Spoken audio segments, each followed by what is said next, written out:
Hey, everybody. Joe the Lawyer here. The long-awaited Glynn Seal interview.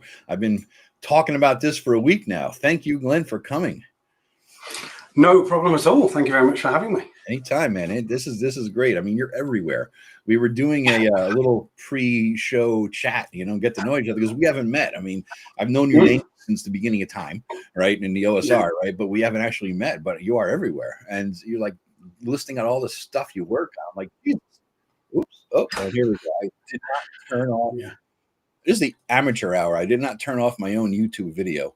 It started talking over me here. So yeah, I've kind of set mine up for restreaming, but I think it should be going, right?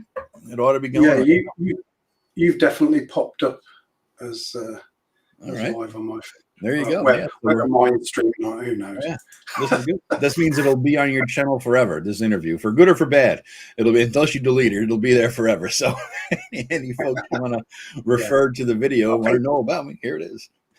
Yeah, I think I'm live on mine, so I'll close all that down now. Right, okay, you have my full undivided attention. All right, good deal, man. Well, again, thanks for coming. Now, like I said, you've been doing mapping and cartography and art, and I just realized layout because we were talking layout, and you said you did the 3 books behind me. I'm like, right here, Adventure Conqueror King. I did not realize you did the layout for that too, man.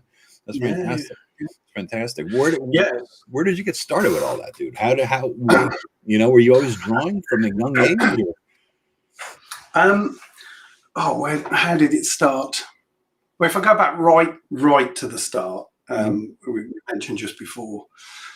So Google Plus really was where I kind of found my people. That was where the avatar was, and I kind of sort of one of the things that I was doing as well. I was working full time in the security industry. I'd been there for like probably 28 years or something like that. You mean like computer security or like beating people up at the door security? No, so electronic security, CCTV access control, gate, all of that kind of thing. And I'd been doing that for a long time, and I just needed a change. I was spent. Kind of the pace of things, it was just a lot. And I just kind of on the lead up to me finally leaving, I'd kind of found G+. I decided, I think, to go on and find anybody to do with RPGs. So I remember taking books off my shelf, and looking for the authors and the artists and the people, finding them on G+, following them. So I pretty much just like blanket followed everybody to do with RPGs.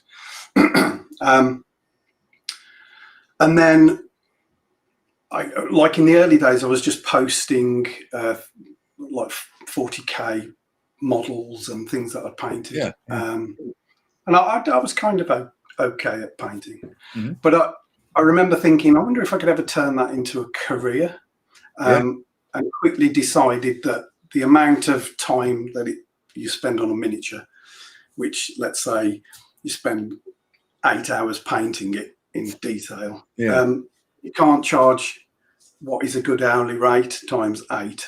Yeah, $25 an hour. That's for 8 hours. $200 for a mini. So I quickly realised that wasn't going to be the thing that I went into. But I decided I'd kind of been working on this project, which ended up being the Midderlands. And I decided I was going to run a Kickstarter. So in the previous job, I'd done a lot of project management, and I knew kind of lots about the business side of things. So I thought I wasn't phased by running a Kickstarter. It's just about risk. Make sure you know what the risks are, research it properly, and then come up with a plan, and have a bit of a fallback plan if things don't work out on certain things. So I ran the first Kickstarter. That was for the Midderlands. I think it was about £16,000 or something, but like a wild success really for me at that time. Kickstarter. So actually, it probably wasn't 16. It was probably like 13 or 14. But that's like probably $20,000, something like that. US, yeah.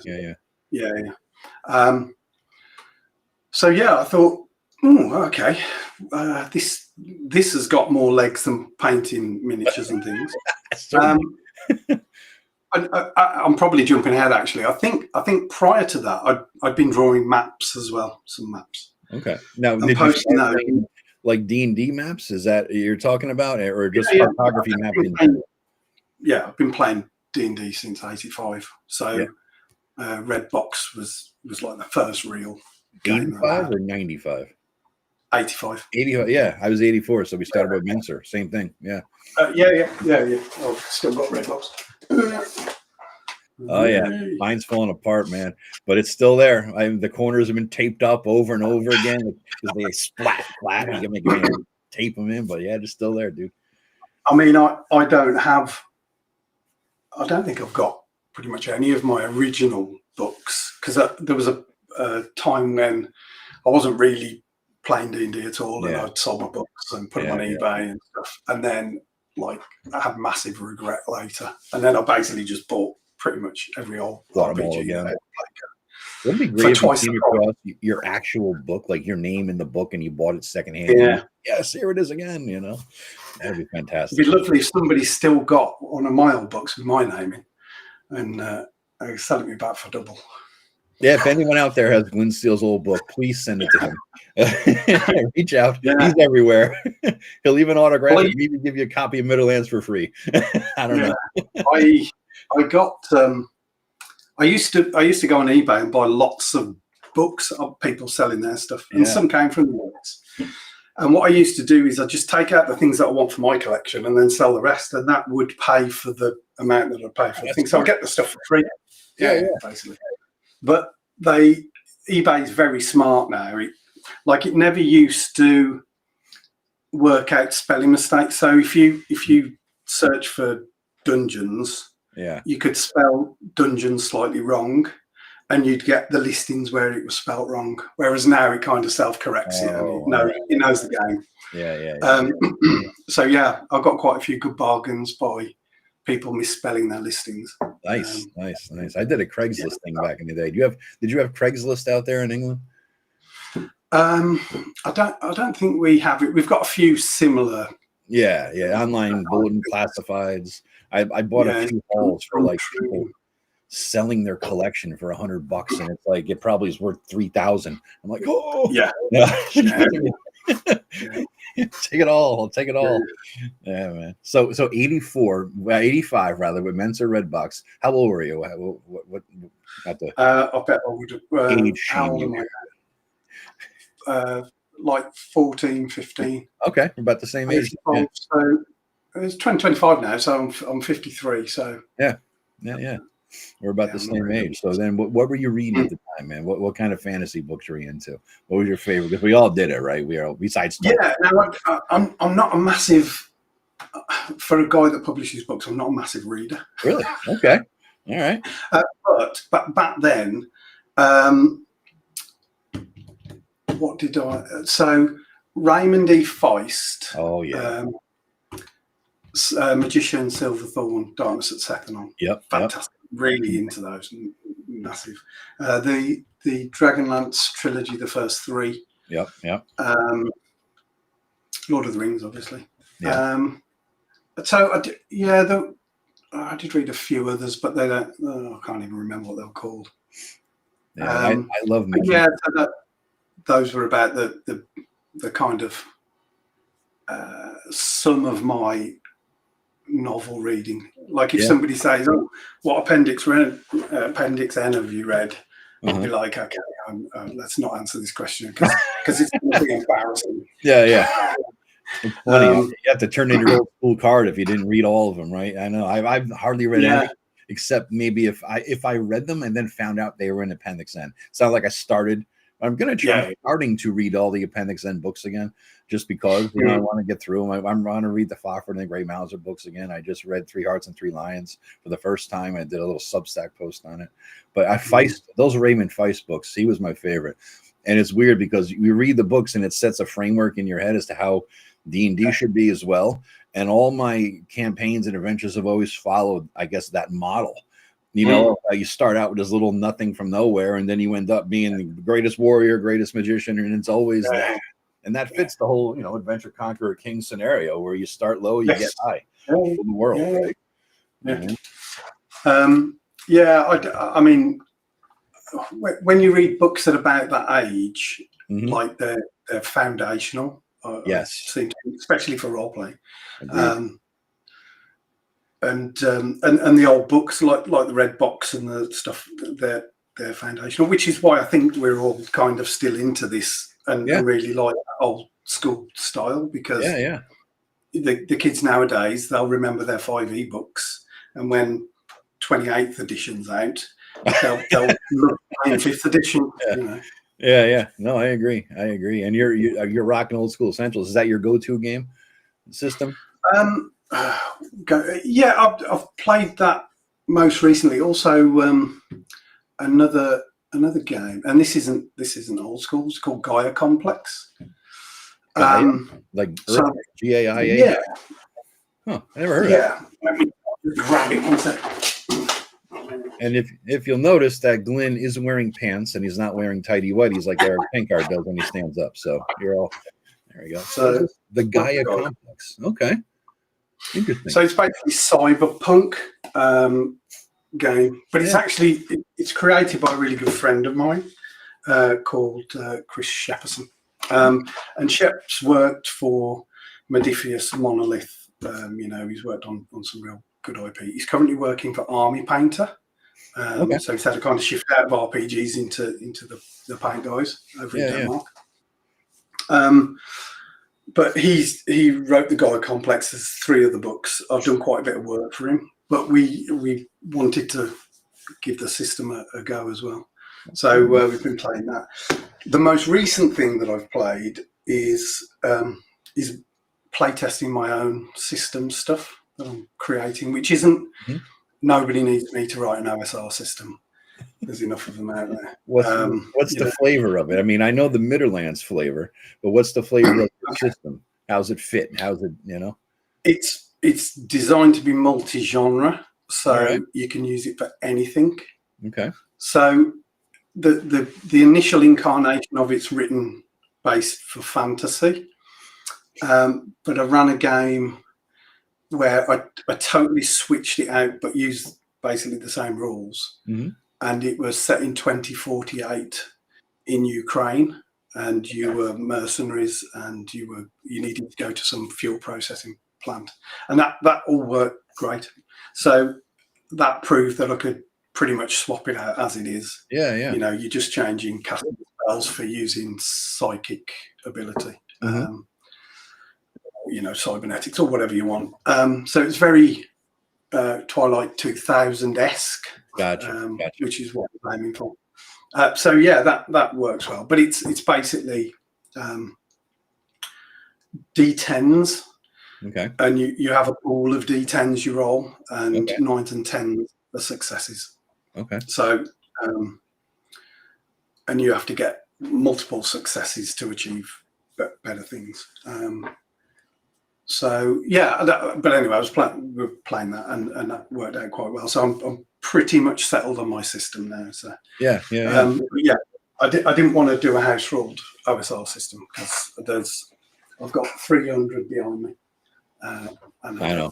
Tell me about it. I'm trying to write up my own little thing where it's I was making my own rules heavy OSR game, blah blah blah. You know, based in like the 2E 1E.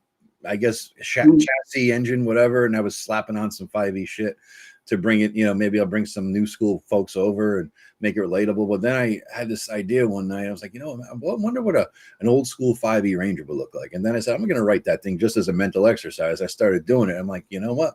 I can't just do this. I need to change the skill system. I was messing with that. And now I need to change this. And I need to change that. And like, Jesus Christ, I'm writing a whole new system here.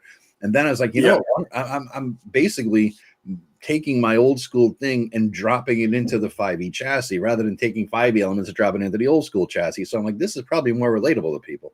So I grabbed the Creative Commons license and I started beating the crap out of it, deleting a lot, adding a lot, changing a lot, editing a lot. And so I'm using a 5e chassis. Thank you, Wizards of the Coast. You know, a good thing you ever freaking did, right? And I'm just going to take their shit and make it my own and sell it maybe someday. You know? Yeah. I mean, it's, you know, like designing systems from scratch is really, I was going to swear then.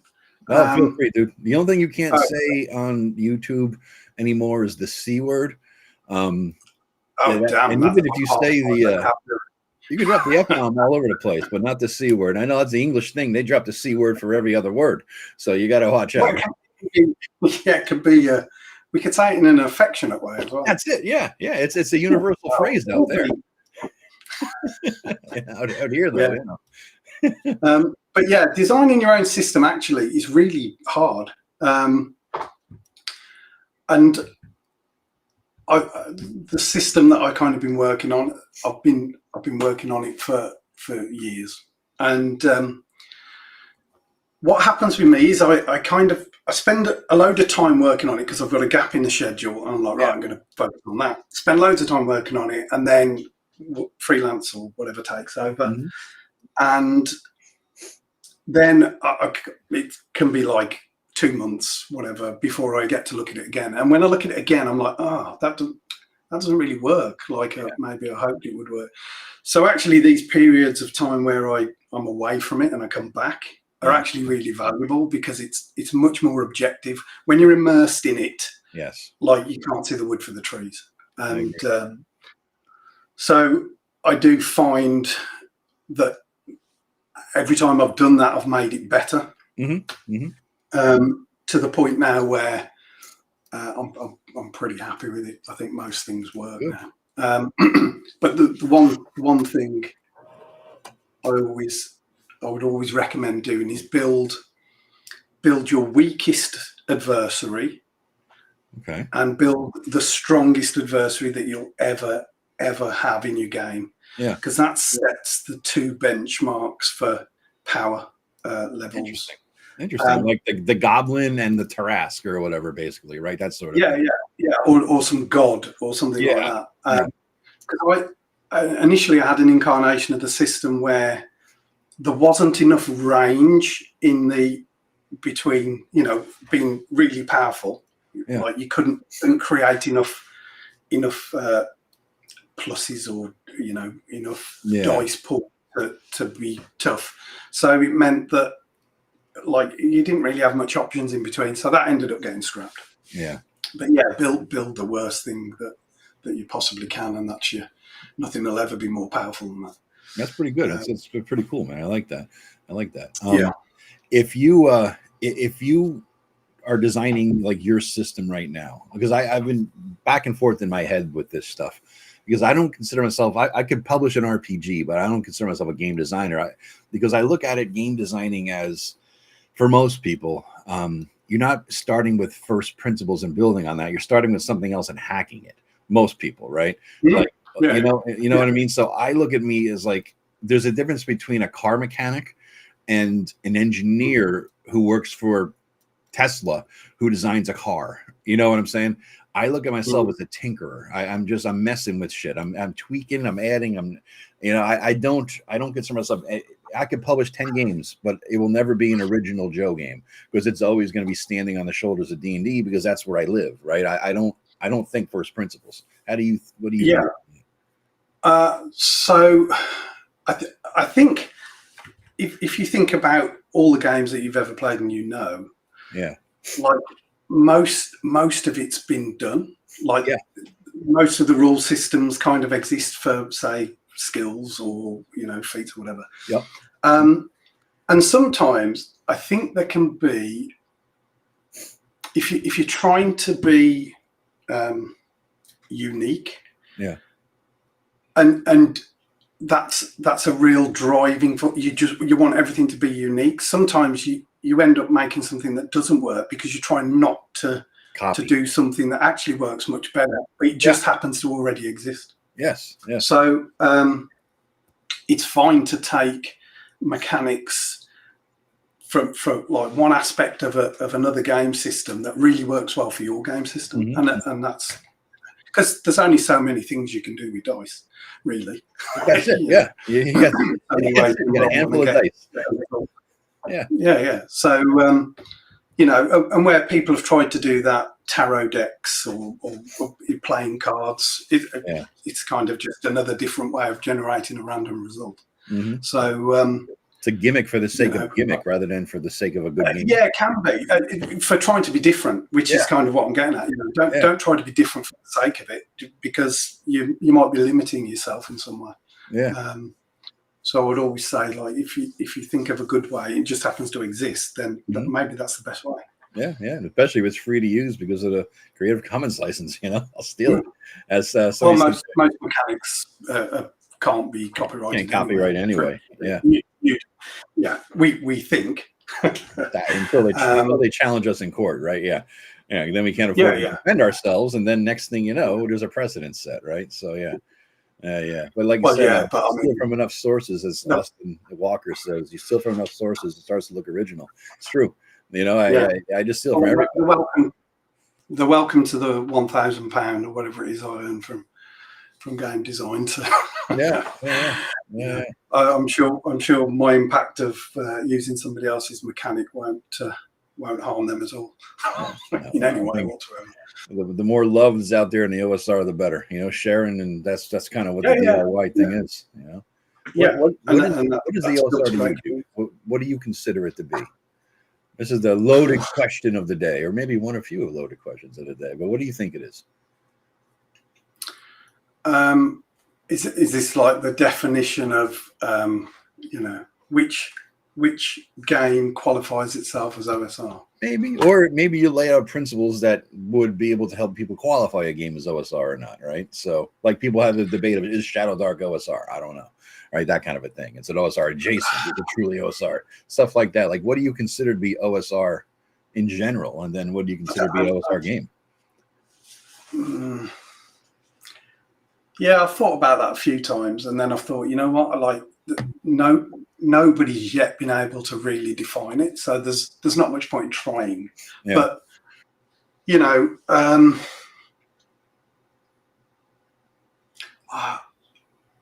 mean, to me, I guess, I think it's tailored to the individual. So for me, I started with Redbox. And I would say that there's a number of incarnations of a system that you can be past that, and then anything after it's new. So I would say Redbox and all of the systems prior to that are definitely old school. And then probably a couple of systems. So ENnie I would classify as a bit old school. 2E not so much. So I think I can go one new edition past where I started, and then anything prior to that is OSR. But if you started later, then one edition past that, your goalposts have moved slightly. So I think it's individual, and I think that's why it's been very difficult for people to nail down, because when you started, like that's kind of set in your goalpost. It's in your blood, and people have got. James Raji. They've got a different interpretation. I asked Raji that question, who you've done work with. I didn't realize, and he's basically, his take on it was the original take on what we all thought, what is the OSR back in the blog days, right?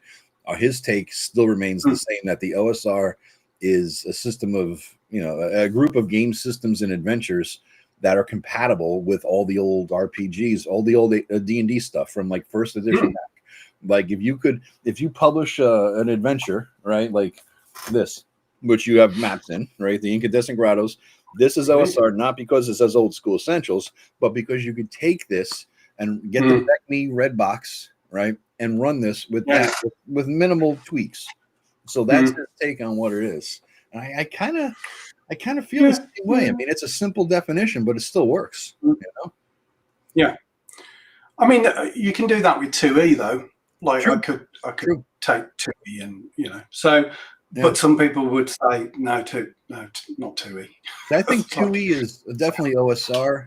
It went off the rails when it started with this with these bullshit players option books and skills and powers and all that stuff. That's where I think it went off the rails and started verging into third edition territory, like the 2.5E, if you want to call it, right? I think that's where it got into like, the hell is that? You know, those are the black books with the red, weird font. Yes. Oh, I couldn't read those because of the font. Terrible. And the art sucks. I'm like, yeah. I mean, I've probably made some bad design choices, so I'm going to keep quiet. But but yeah, I struggled with those books back in the day. Yeah. Couldn't bring myself to read them. They're bullshit. I mean, the art, the font is bad. The art is terrible. And it's a better structural arrangement of the material from the first 2E books. I think it makes more an intuitive layout, but the layout itself is terrible, right? But the organization of it is better, but the layout itself is terrible. I agree, man. I don't even have an eye for that stuff. I have zero eye for any aesthetic like that, but you know. Yeah, again, it's stand on the shoulder of giants to a degree. Yeah. Some layout just I mean, really, a rule book is a technical manual. Yeah. So actually, the more simple you make it, just organised in a good way, the better. But then you also want it to be kind of arty and cool looking. So you've got to kind of add a few bells and whistles into the design. I mean, if you take things like Morkborg and the more punky aesthetics. Yeah. They work. Maybe they don't work as well for me, because that's how my brain works. I like it more technical manual clean style layout. Nice and clean. But you can still do a little bit with it. Yeah. Because it's a reference book. Yeah. Yeah. I noticed at the end of the day, and. Yeah, there's a huge difference in style. I mean, like a divergence in the OSR style. I think that somebody had mentioned to me once, another OSR publisher had said to me, the biggest innovation that Gavin made with Old School Essentials, the biggest innovation he did, because I mean, OSR, Old School Essentials, he had BX Essentials before that. Before that, we had, the hell was it over here? Labyrinth Lord. Looking on my shelf to see the name of it, right? And so it's like a redone of the same thing. But he says the biggest thing that Gavin brought to the OSR is a layout aesthetic. It's a style and a layout aesthetic. And I can't disagree, because the content is the content, right? You can't, I mean, he did clean it up. He made it nice. He made some things make sense. But his biggest contribution is this beautiful style and layout design, which so many people copy. Digest size, bullet points, the whole bit. And so you sort of follow that same aesthetic. It seems like, if you lay these out, right, you have nice, clean layout. I mean, these are more complicated. Obviously, they're not digest size, right? Acts and all that. But that makes a lot of sense. But in terms of, I want to ask you this, and I'm going to share screen here, because I actually, believe it or not, prepped some stuff here. I want to ask you something. I have to share this. I know, it's shocking. It's shocking. So I'm going to share this screen here. Let's see, make sure I got this. We're good, and there we go. So so we have Dolmen Wood here, all right, the map book.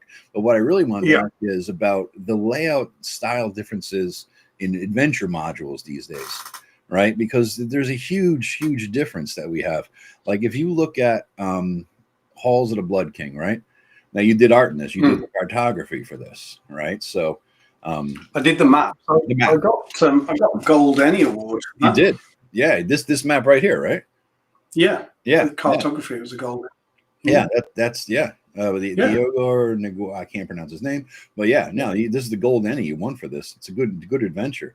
But I look at this, and this is an example, I think, and then you are Cartography, Glynn Seal. This is an example, I believe, of the layout style that was brought by Old School Essentials. I think he really, made his mark, and he made it simple, clean, not a lot of shit, and you could just look at it and nice and clean, right? Now, if you look at someone like, there's a whole different style world out there that still goes back to like the Needle, for example. I grabbed an example of an old school module, right? And so you look 3 columns, a lot of text, a lot of information, a lot of deep stuff for the DM to read ahead of time. Yeah, right. It's technical manual style. It's a very detailed book, but there's still folks like Jeff Talanian, right? I love his stuff. I love, like, here's Hyperborea, the Sea Wolf's daughter, and he is, he's not doing triple column because he knows we're all old and we have bad eyes. He's doing dual column, bigger font, right? So, but he still leans into that old school style with a lot of information in there. It's a very, very different approach. Yeah. I wonder why, like, the old school is mostly old fuckers, right? So, if you look at it that way, a bunch of old people. And I wonder why us old folks are leaning into a style, because a lot of the old school is nostalgia. Why are we all leaning into a style that's so different than what we grew up with? Is it because our brains are slower? The gray matters are declining? What do you think's going on there? It was a shift. It was a hell of a shift.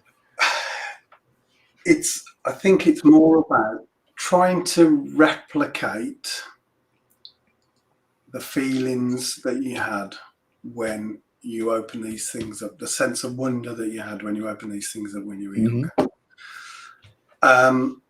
Like I remember reading modules. So when I first got into it, I wasn't a game master, I was a player. Yeah.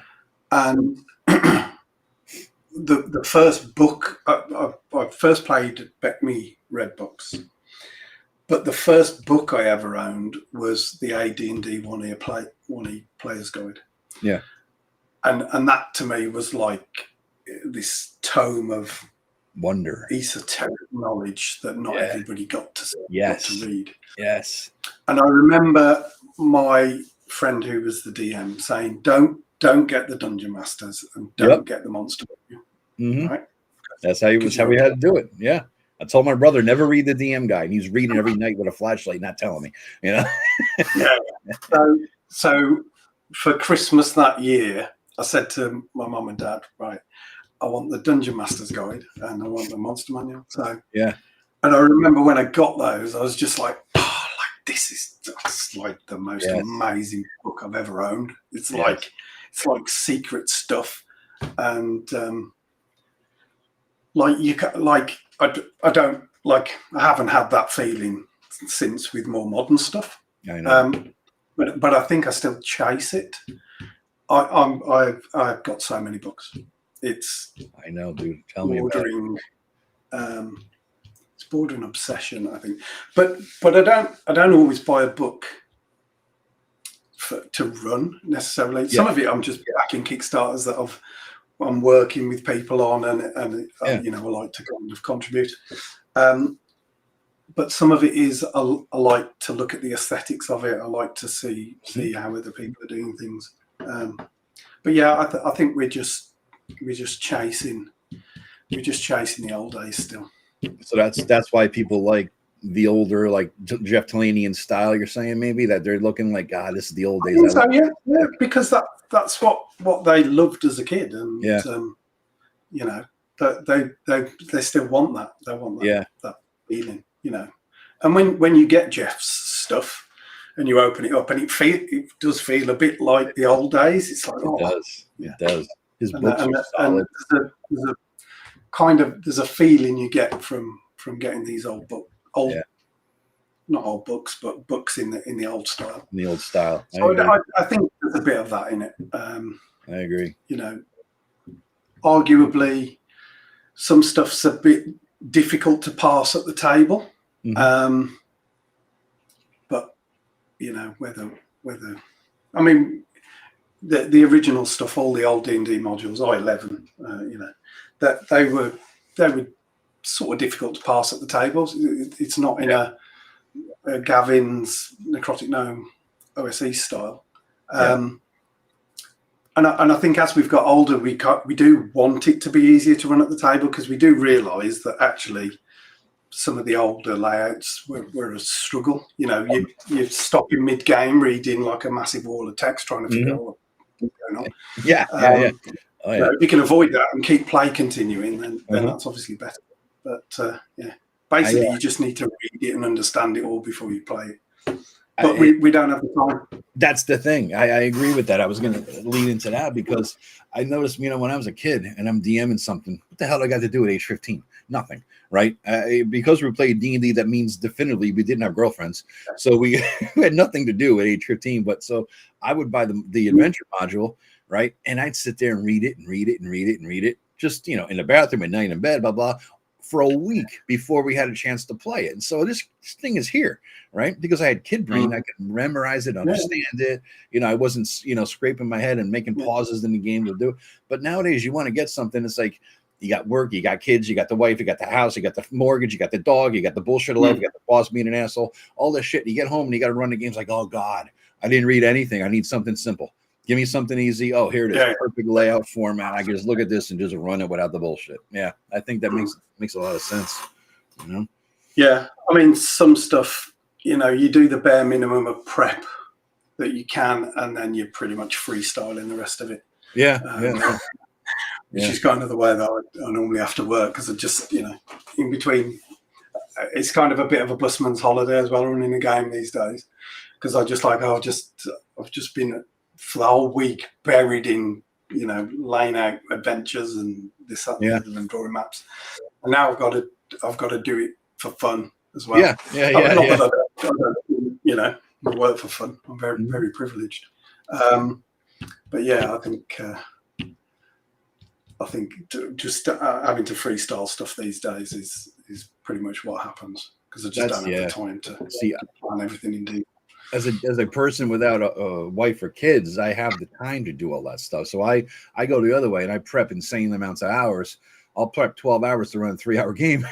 But for me, it makes me so that when I improv, because you're always going to improv, right? Inevitably, you're going to improv. So when you do improv after prepping for all that time, your improv is more based in like a deeper knowledge of us, you know, like if the web of NPCs, like if I'm improvising and you know, I haven't prepped anything, then I'm throwing in a Dolores, the NPC. But if I've prepped so much that I could throw in Dolores, the NPC, and know that she's married to Bill and she's having an affair with Fred, and over here the thief is blackmailing her, Sydney, for blah blah blah. You know what I mean? That kind of shit, right? So it's that's the sort of thing I like. So that gives me more immersion. That's the only reason I do that. Plus, I got the time. So. I mean, a good example of not having enough prep time, when I ran this game set in 2048 Ukraine, I needed like an abandoned fuel facility, or something I was going to use as well. And I've got Twilight 2000. I was looking through there and I'm like, there isn't anything here. I'm like, right, Google Earth. So I just went on Google Earth, searched around Poland and, you know, all that kind of area. Found this great, out of the way, surrounded by woods, what looked like some facility of some sort. Like, right, that's it. That's the map. Perfect. So, doesn't matter how many ENnies you've got, Google Earth. Yeah, no time. But I mean, the art that you do though is insane, man. I mean, the level of detail in the art that you do. Like I was pulling up your web page, your YouTube page here, and one of the very first video, it's nuts. I mean, I'll pull that up too. I could share this as well so you guys can see. And by the way, the links to all the Glynn stuff. All right, if you want to buy is in my description, you'll see a link to his webpage, his store on Drive-Thru, and to his YouTube channel. So. But I wanted to show these guys, you know, this is really something else. Let's see, pull this up, entire screen, and share this. This is Glynn's drawing style. Now, this is like insane level of detail. All right, this is your very first YouTube video, just showing. I mean, this little crazy, man. The detail and the time it takes you. You know, where I'm Google yanking maps, and you're like taking the time to draw this amazing shit. You know. I had a run on really loving drawing buildings. So much so that I created a lot of building elevations for the City of Great London book, and I've drawn others since, and they basically became a product called Handy Maps. So you've basically got an elevation of a building on one side of it, all in colour, and it looks lovely. And then on the back, you've got some plans of that building. So you can just quickly pull up a building. You know, if somebody goes in, you've got floor plans for it. Yeah. But this was just a piece of art that I think appeared in the Midderlands book, just black and white. It's amazing. I mean, how long does it take you to do something like this, to make a picture like this? I would probably spend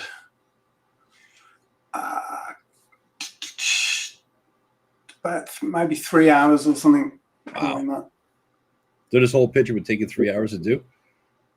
Yeah. What I used to do is while my girlfriend watches TV, you know, generally it's not anything that I want to watch. I used to just sit there and doodle. So actually, I'd get lots of time to okay. This is, I don't know where I was drawing that, but yeah, you're doing quality time with the girlfriend and getting some drawing in. It's a nice deal, you know. She can't really complain that way. That's smart, man. That's smart. Yeah. Nice, well done. That's a good girlfriend hack there, you know. So yeah. So handy maps is the.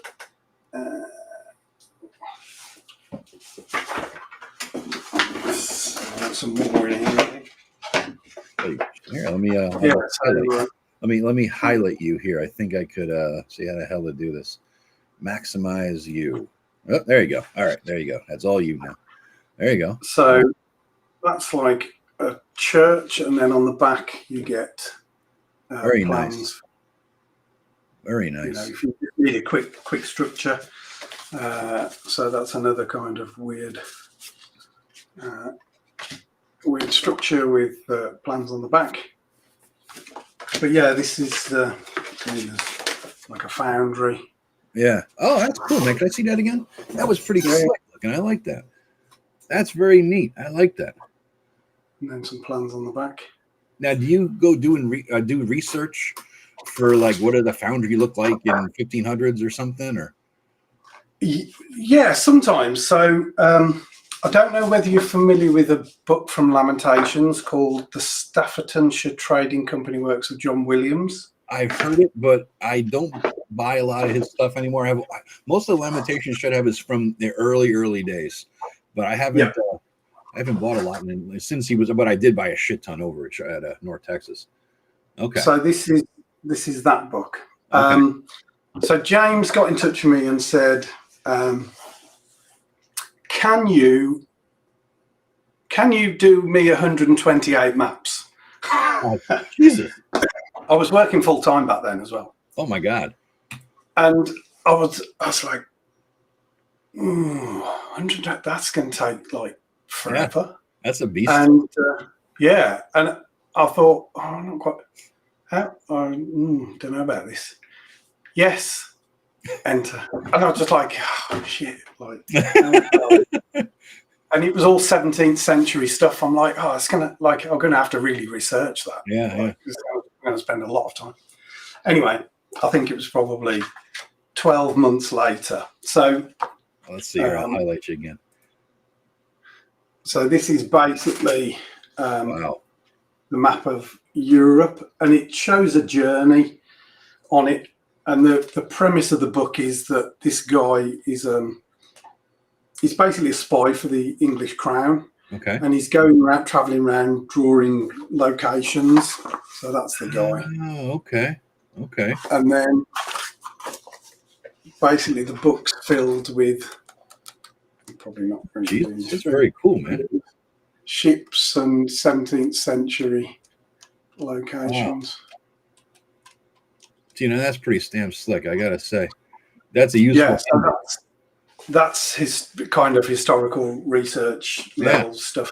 But yeah, the shame about that book is really that I couldn't do that project again. Like if somebody said, "Oh, I need 128 pages, 128 maps, and I need medieval structures."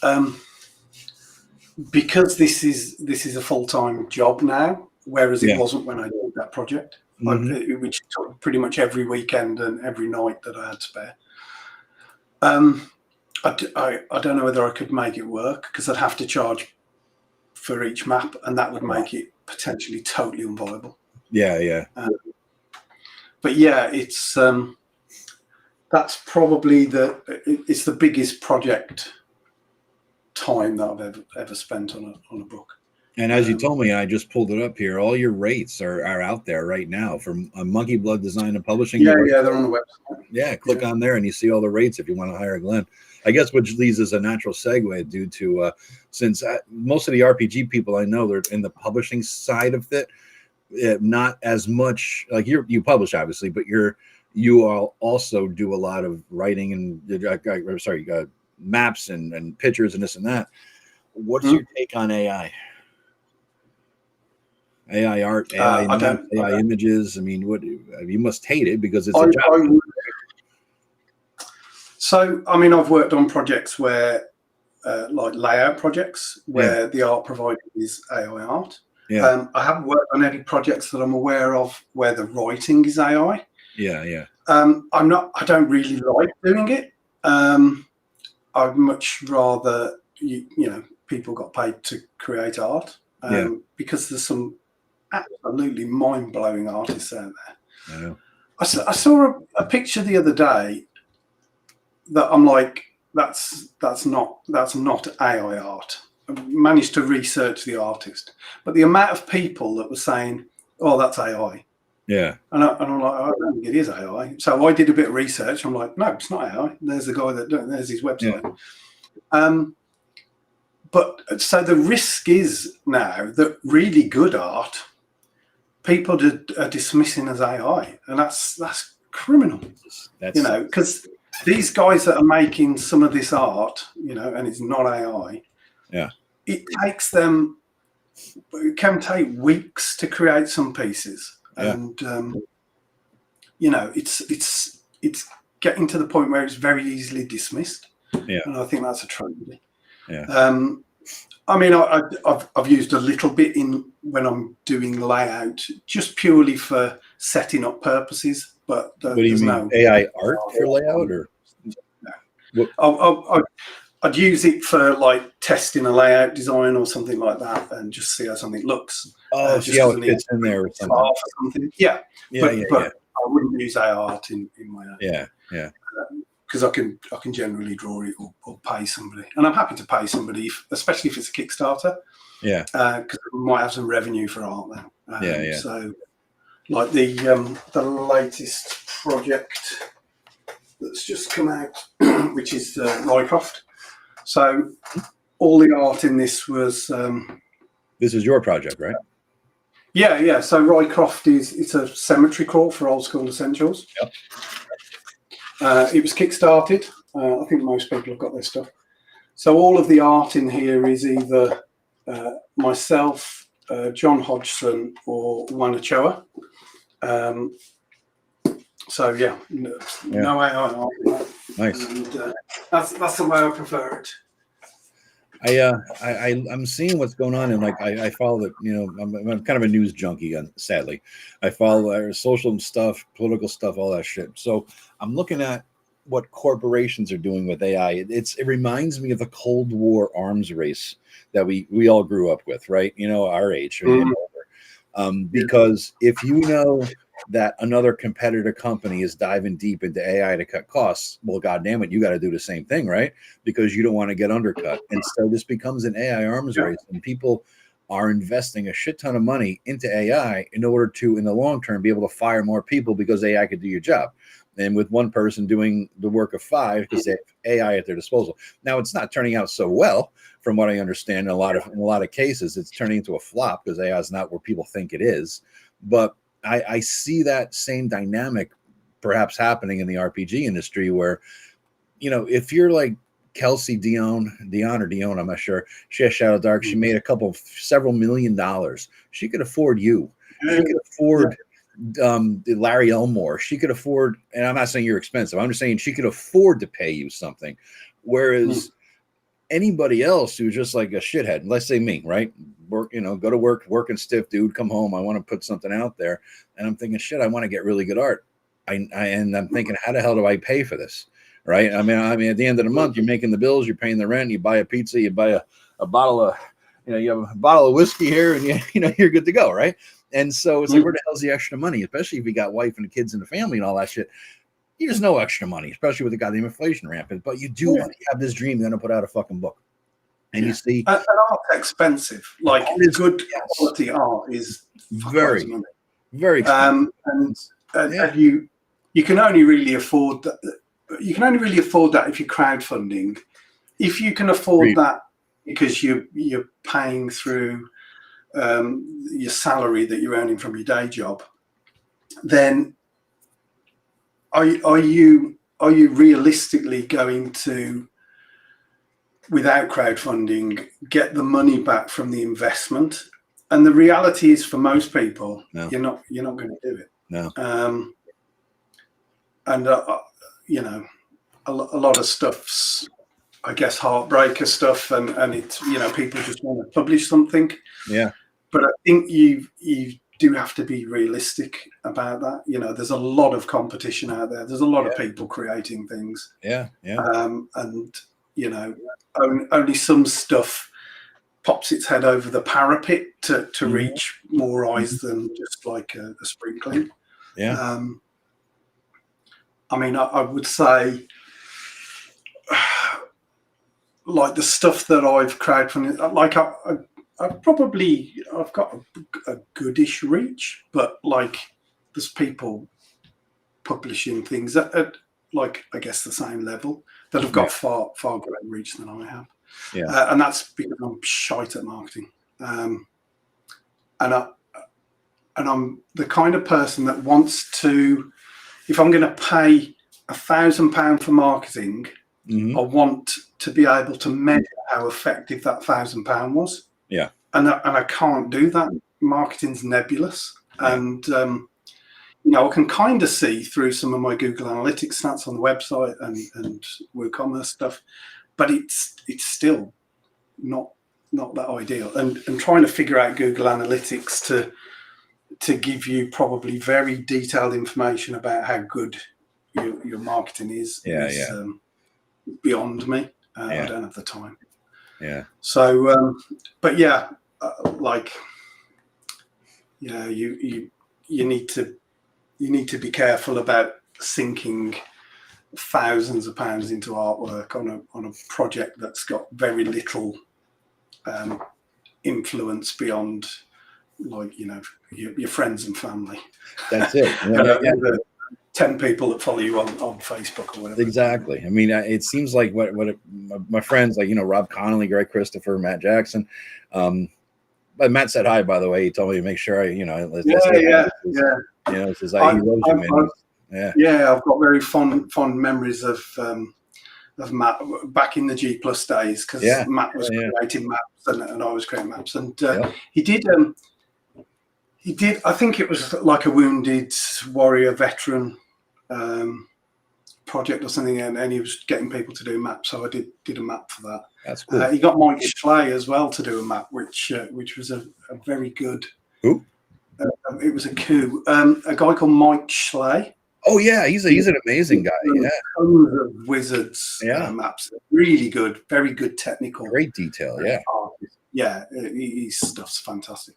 I would say he's probably like the best cartographer that I know of. Yeah. That's modest of you. Because I think so. My background is technical drawing. Okay. So when I first started my career in, it was security stuff, and eventually we ended up doing CCTV and access control. But prior to that, it was cell doors for police stations and you know, cell benches in detention rooms and things. But I was a draftsman, so I used to have the old drawing boards with the, you know, that one right over there. Yeah. Oh, you got one? Oh, I'd love another one. I got a where is it? Yeah, look there. I got the T squares up there, and that thing raises up as well. Like it goes higher. Yeah. Well, the one that I used to have, it was you could kind of lift it up. I mean, it was massive. It was and it had got like a handle on with the arm, and the, you know, and you could move around. So I grew up on that. So I was always doing technical drawing. So I think that's what Mike's stuff is like. My stuff's very hand drawn, whereas Mike's stuff's all exact like technical drawing level stuff. Squares and triangles, basically, right? Yeah, that sort of thing. Yeah. He uses the line tool rather than the pen. That's how I see it. So I've always found his cartography to be like the pinnacle of proper technical cartography. Yeah, he's exceptional. But there's a lot of great cartographers out there. You do stuff not just by hand, right? You do stuff not just by hand. You do stuff like on the computer. What software do you use? So it depends what I'm doing. I do some stuff. I've done some maps recently for Greg Gillespie. So he's the Barrowmaze Helix map, which is like a 3D town. So I've done some of those types of maps for a project coming out soon for his geography atlas world.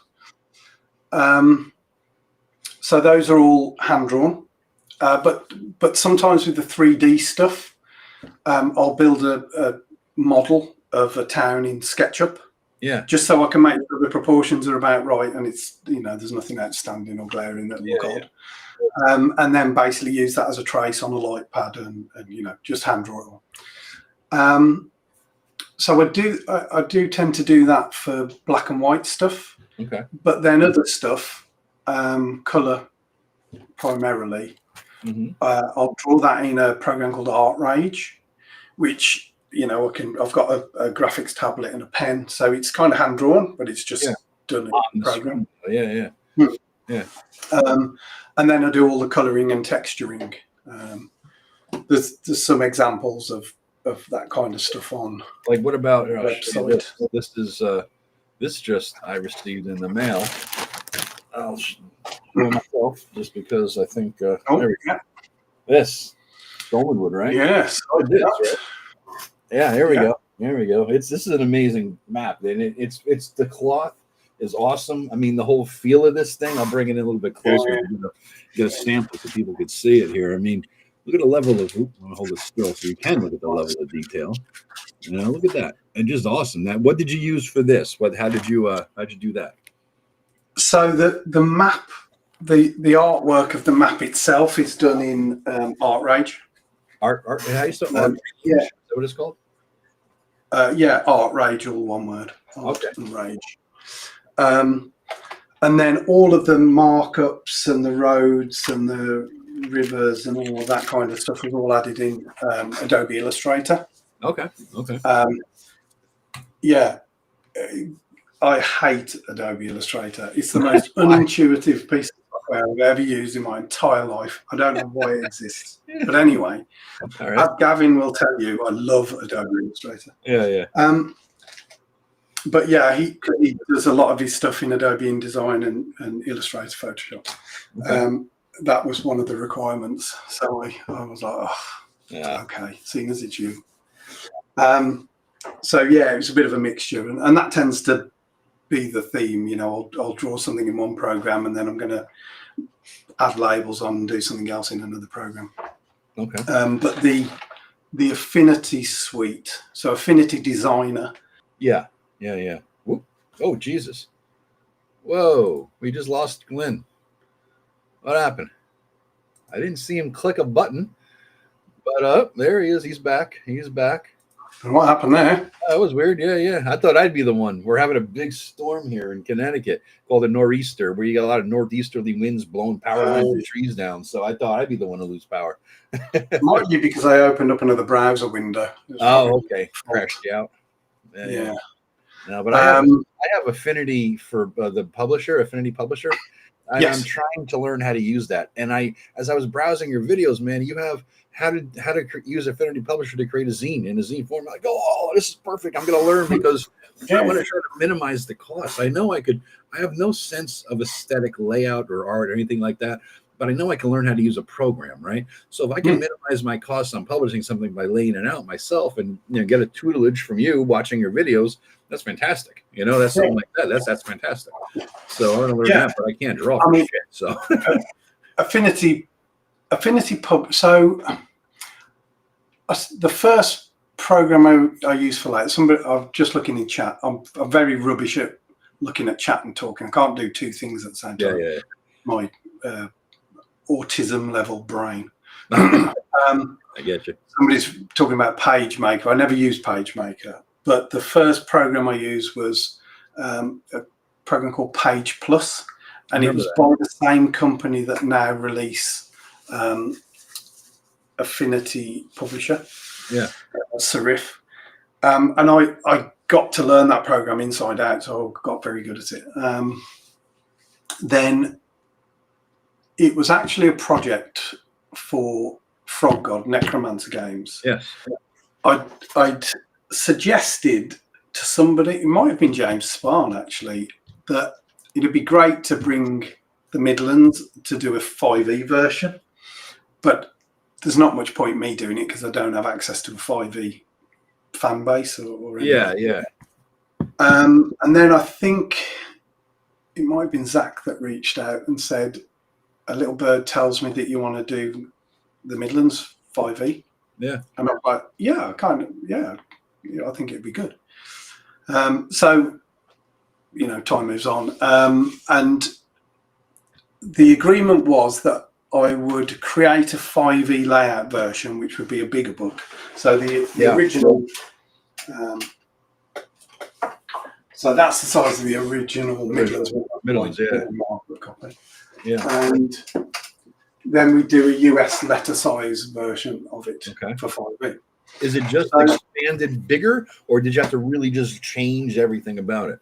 I redid all of the maps. It's obviously less page count because it's a bigger book. But yeah, I coloured all of the artwork. So it's like full colour layout, whereas the original is just black and white. Yeah. Same thing with green. Yeah. Apart from the green.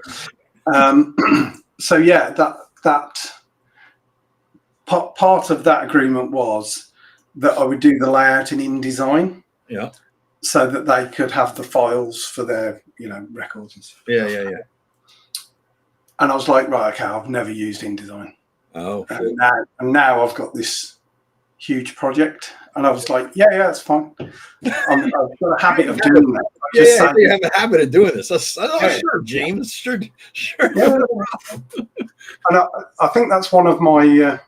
It's not failing. Actually, I think it's been a real advantage to basically say yes, I'll do that. I'll figure it out, and then figure it out. I'm good at figuring things out. So I basically crash course myself in design on YouTube, and pretty much figured out how the things that I thought I need to figure out how to do the indexing and how to build a table of content. So I figured all that out, did the layout, redid all the colour work, and then after it, I thought, I've just done basically a whole book layout in InDesign. Now I know InDesign. I can do table of contents. I can do indexing. There's not really anything that phases me about that now. So I decided, because there were some better features in InDesign than Page Plus, to switch to InDesign. So I bought the subscription, and I've been doing all the books in InDesign since. But I did buy Affinity Publisher because I was very interested to know whether it could do all the things that I could do. Yeah. In InDesign, there were some deficiencies with it that made me think I still need to use InDesign. Yeah. They fixed all those now. So if somebody said, should I use InDesign or should I use Affinity Publisher? I would say, if you're just doing it for yourself, Affinity Publisher all the way. If you're doing it for other people, you might want to consider InDesign. Why is that? But yeah, I like Affinity Publisher's fantastic. Why if you're doing it for other people, use InDesign? Does it have more features, or is it? Because it's more industry standard. So if you're doing some layout work for a bigger publisher, I see. It's more for other people. You meant for people who are hiring you, rather than for. Yeah. Yeah. If you're contracted to do it for Gotcha. another client. but yeah, I'm still very proud of the Midderlands 5e layout. I really like it. It turned out to be a great book. Have you played 5e? Have you ever dabbled in it? I have played it.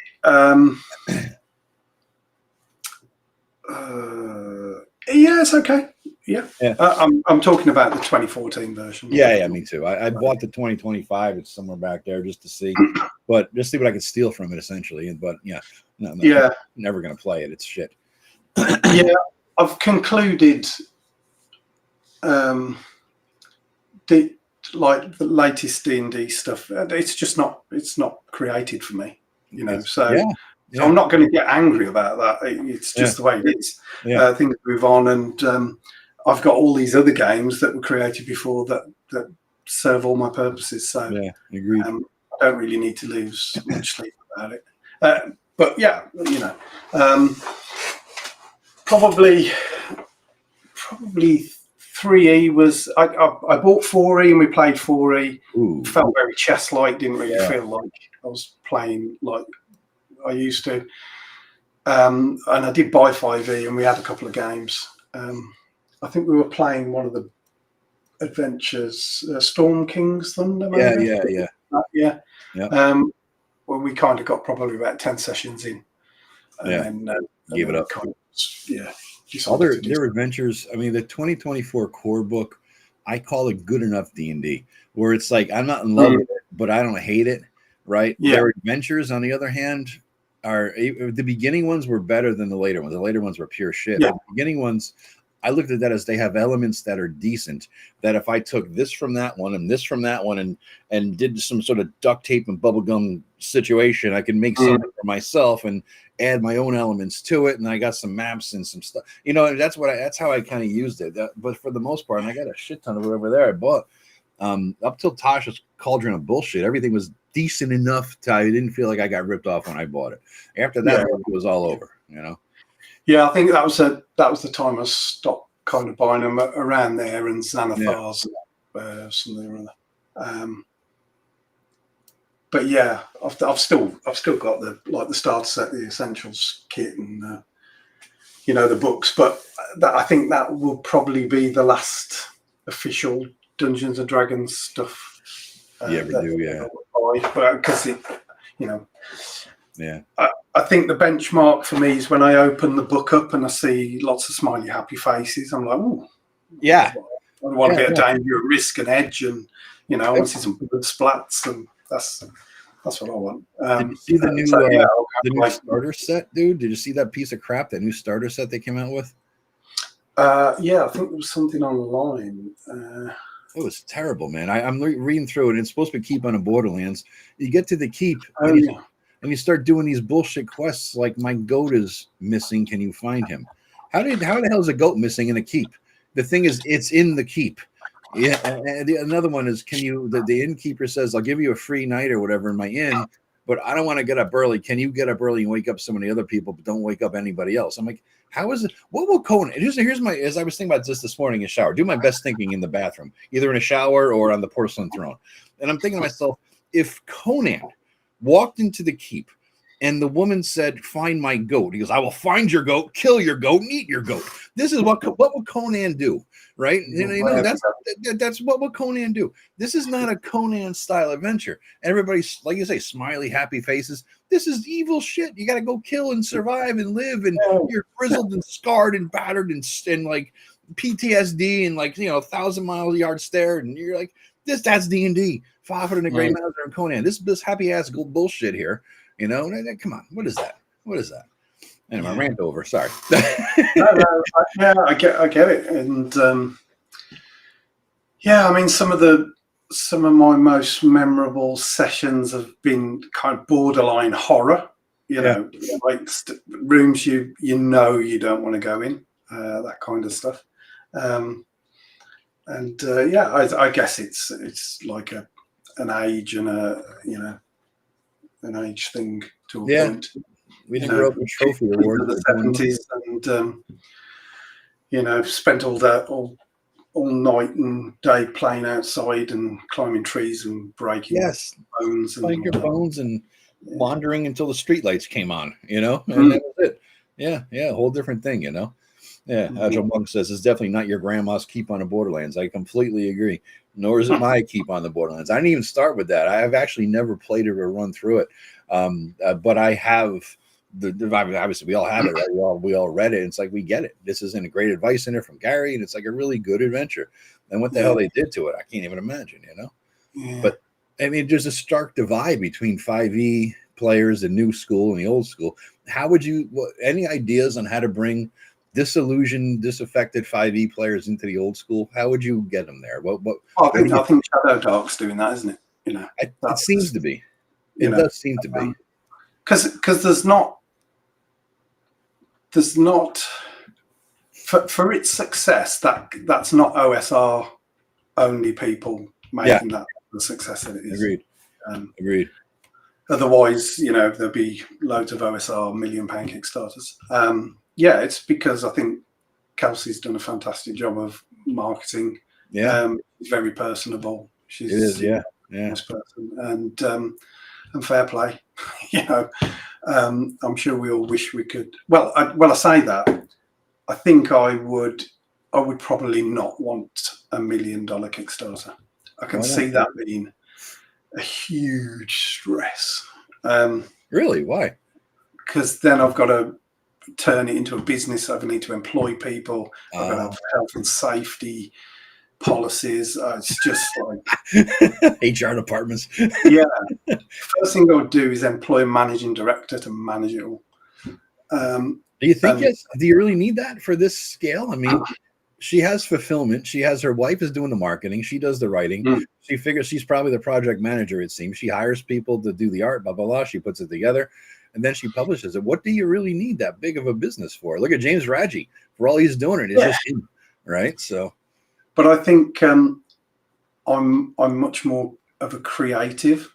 So all the project management side of things, I like. It's a secondary thing for me. I don't get a lot of joy out of doing it. Yes. Whereas if I'm sitting down colouring a goblin, you know, that's your happy place. I'd rather do that. Yeah. Well, I'll colour a goblin every day rather than do all this bullshit admin, accountancy crap that you've got to do. And you know, I spend so much time doing administration and responding to emails and all of that kind of stuff, that sometimes it's hard to find the time to do what's actually generating the money. Because the rest of it's it's dead time. But you know, I'm making that sound like it's a terrible curse, and it really isn't, because I'm exceptionally lucky to do this full time. Are you full time? You are full time? Yeah. Wow. Every day, most evenings, weekends, apart from Sundays. So yeah, I certainly spend a lot of time doing it. I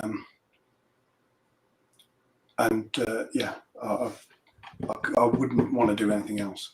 That's awesome, dude. You're living the dream, man. I mean, you think about that. Is when we were kids in 1985, we're rolling our crappy ass dice that are all round right now, right? And the crayon colored in, you know, and we're playing this game and we're having a blast with our friends and brothers and whatever.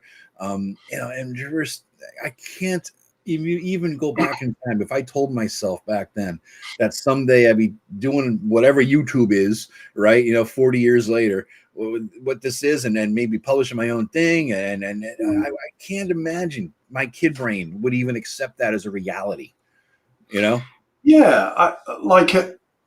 Sometimes I'll get like an opportunity where I'm just like, I can't quite believe that I'm kind of got involved in this. It's an honor, really. And they're even going to pay me. Like, how does that even work? But yeah, I remember when Jeff Talanian first got in touch with me, because I kind of knew about Jeff, and I knew he was like, he'd been very close with Gary. And, so I was having a conversation with Jeff and talking about Gary. And I was just like that's probably as close as close as I could sort of get. But I did meet. I did some work actually for Jeff Talanian. Yes. That was on a project for Luke. And I remember Luke was at UK Games Expo in Birmingham, and I went over and had a chat with him, and shook his hand, and that's cool. He'd got the book on the table that I'd done the art in. I did some colouring on a cover as well. So it was really nice to say, oh yeah, that's your one degree of separation there, Yeah, that's as close as I could get. So whenever I got together with Jeff at a bar at a convention or something, I said, dude, he worked with Gary. What was it like? And I feel bad because I don't want to just talk to him because he knew Gary, and I don't. Yeah, I love Jeff; he's a great dude. But at the same time, I mean, I can't. There's never enough stories where I could hear him talking about the days of working with Gary, right? But this is an example. You did this for Jeff, right? The map for his world. Yeah, it seems like such a long time ago. That does as well. Yeah. No, this is awesome. There's the map itself. This is low res, obviously, so you're not seeing the detail on the map. But then as you go further into the book, you're going to see each area broken out in greater detail. Let me scroll down to something so you can actually see some meat here. Sorry, there we go. All right, we're getting some of the islands here.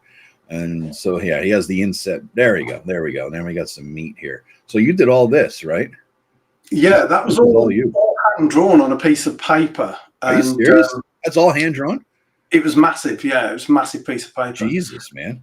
And I had to take it to a company to get it scanned digitally. Wow. It's all hand coloured in as well with coloured pencil. Really? This is like Crayola colored pencils? This is what you used here? Yeah. Holy shit, dude. Yeah. And I took it to get it scanned at a place that had got a massive scanner. Yeah. And it that's amazing. That's amazing you did that pencil. Yeah. What's funny, I missed an island off it. This is secret knowledge, this is. Oh, okay. If you scroll up here. Yeah. All see right. if I can find okay, there somewhere. I think it was that one, yeah. Where Eskimo Bay is. Yep, okay, I see it here. Yep. The island on the right-hand side of that. This one here? Yeah, I think I missed that off. So when I had it scanned, that didn't exist. Oh, really? And Jeff found it and said, I've got a problem.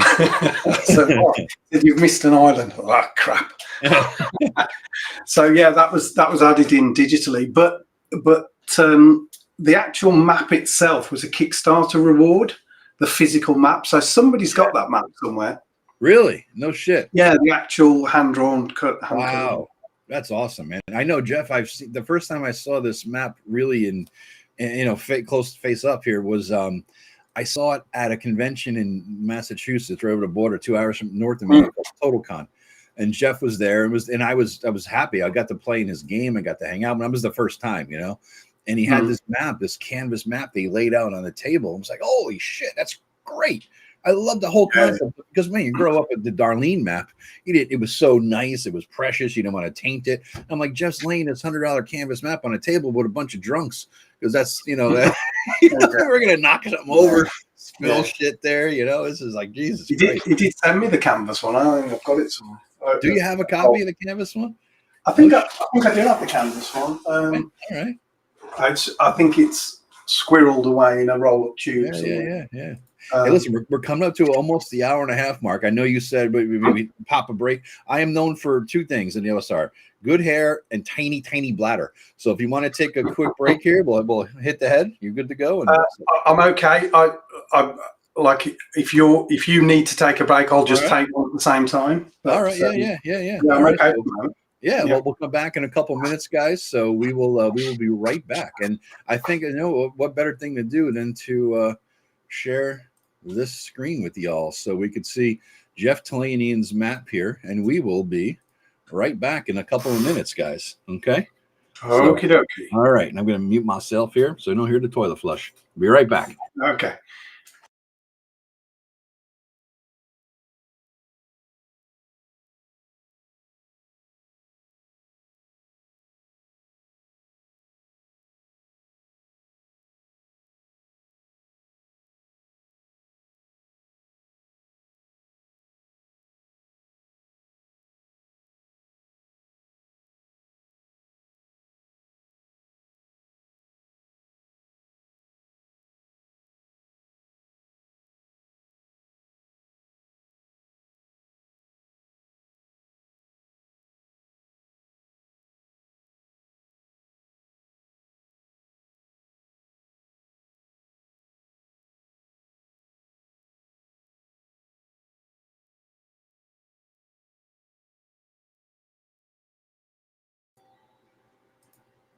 All right, I'm back. Yeah, so tiny bladder. Sorry, guys. Anywho, when Glynn is out there doing his business, I figured what better time to talk about what we're going to be doing after this. So after the show ends at 5, Glynn has graciously agreed to do a members only stream for about a half an hour. So that means you guys, whoever is a member of the channel, you can join for like 99 cents a month, you know, and join and cancel the next month. It doesn't matter. But if you wanted to talk to Glynn, you can be, I'm going to put out the link in our members only chat. Okay. I'm going to have a link so you could click the link and join Restream. And you need a Restream account, which takes all of like 19 seconds to set up, but you could join on Restream and join in a video chat and hang out with Glynn for a half an hour. So anybody who wants to become a member, there's a link below on how to do that. All right. So you could, it's very easy to do. And I also have the ability to give 10 free memberships a month to people. Okay. So what I'm going to do here is I could do that through YouTube. I gave 5 out last night. I'm going to give 5 out today. All right. So right now. So I'm going to give 5 memberships to people. It may not be people who are here right now. It could be anybody. You're going to get a random ass gift of a membership, but here we go. Let's see who gets them. All right. So, okay. Boom. All right. So we have 5 memberships given out here. We have Ryan Nilsson, Jacob Hook, John Osborne, Bag Full of Dice, and Generic Edgelord. He has to win right there for the name. So you guys are now channel members. You have the ability to join in. Ah, nice, Staccato. Nice, man. You have the ability to join in our members only chat. That's going to pop at around 5 o'clock. All right. So hop in. Like I said, I'm going to, and that's a separate stream. It's not going to be this stream. All right. I think it's awesome. It's right there right now. You won't even see it unless you are a member. All right. So become a member for 99 cents.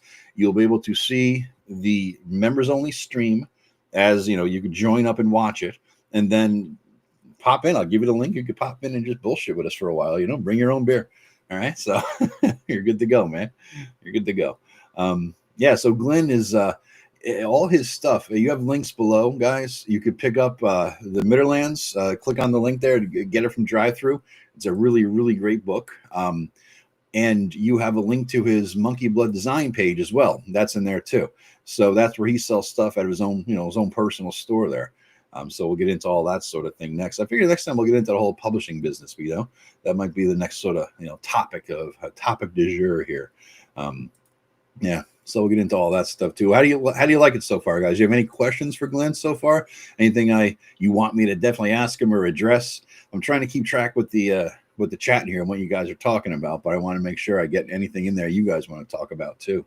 So any questions you guys have, let Glynn know. And he's back. He's back. Glynn he told me before, he has a long walk to go through a yard to get to the house, to get to the bathroom. Mine is 10 feet away, so I could pee in a second, you know? Yeah. So because I've moved in with my girlfriend.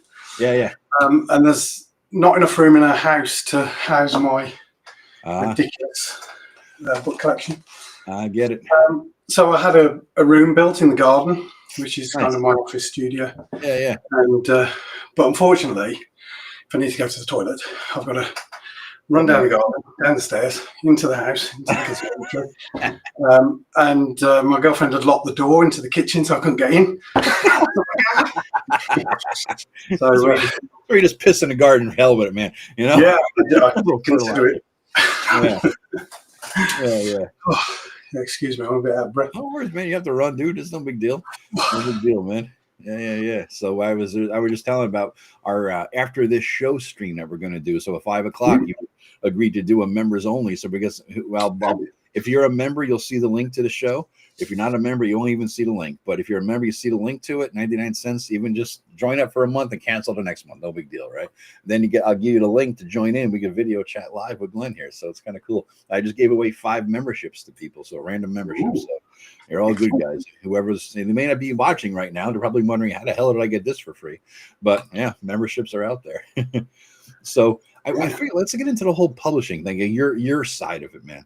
Like, I know how you got into it and all that, but what is what does your work day look like? Like you get up in the morning or whatever your day is or whatever. What is your typical work day? You get up and it's Monday, and let's say you're not doing a YouTube video with this crazy dude from Connecticut. What's your day look like?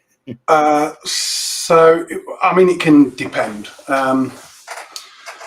So assuming the diary's full, which it's pretty much full now. I had an inquiry today, which will probably take up the last slot before Christmas. So yeah, I would say that I'm likely to be booked up now until January.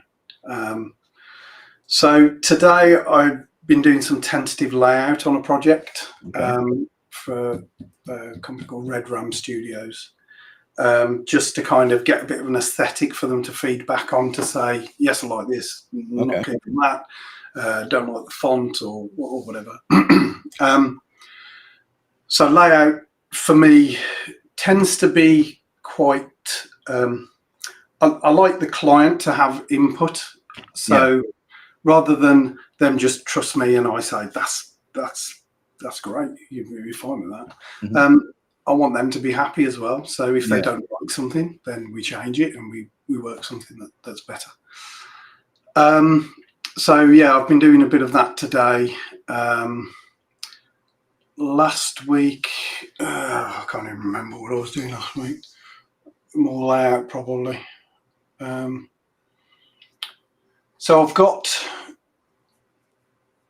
after this week, I've got some time to spend on the treasure tome for Adventure of Conqueror King Imperial Imprint. That was, like, I think, the last Kickstarter before the current one before all others. Yeah. So that's pretty. I think it will be the last couple of days to get it through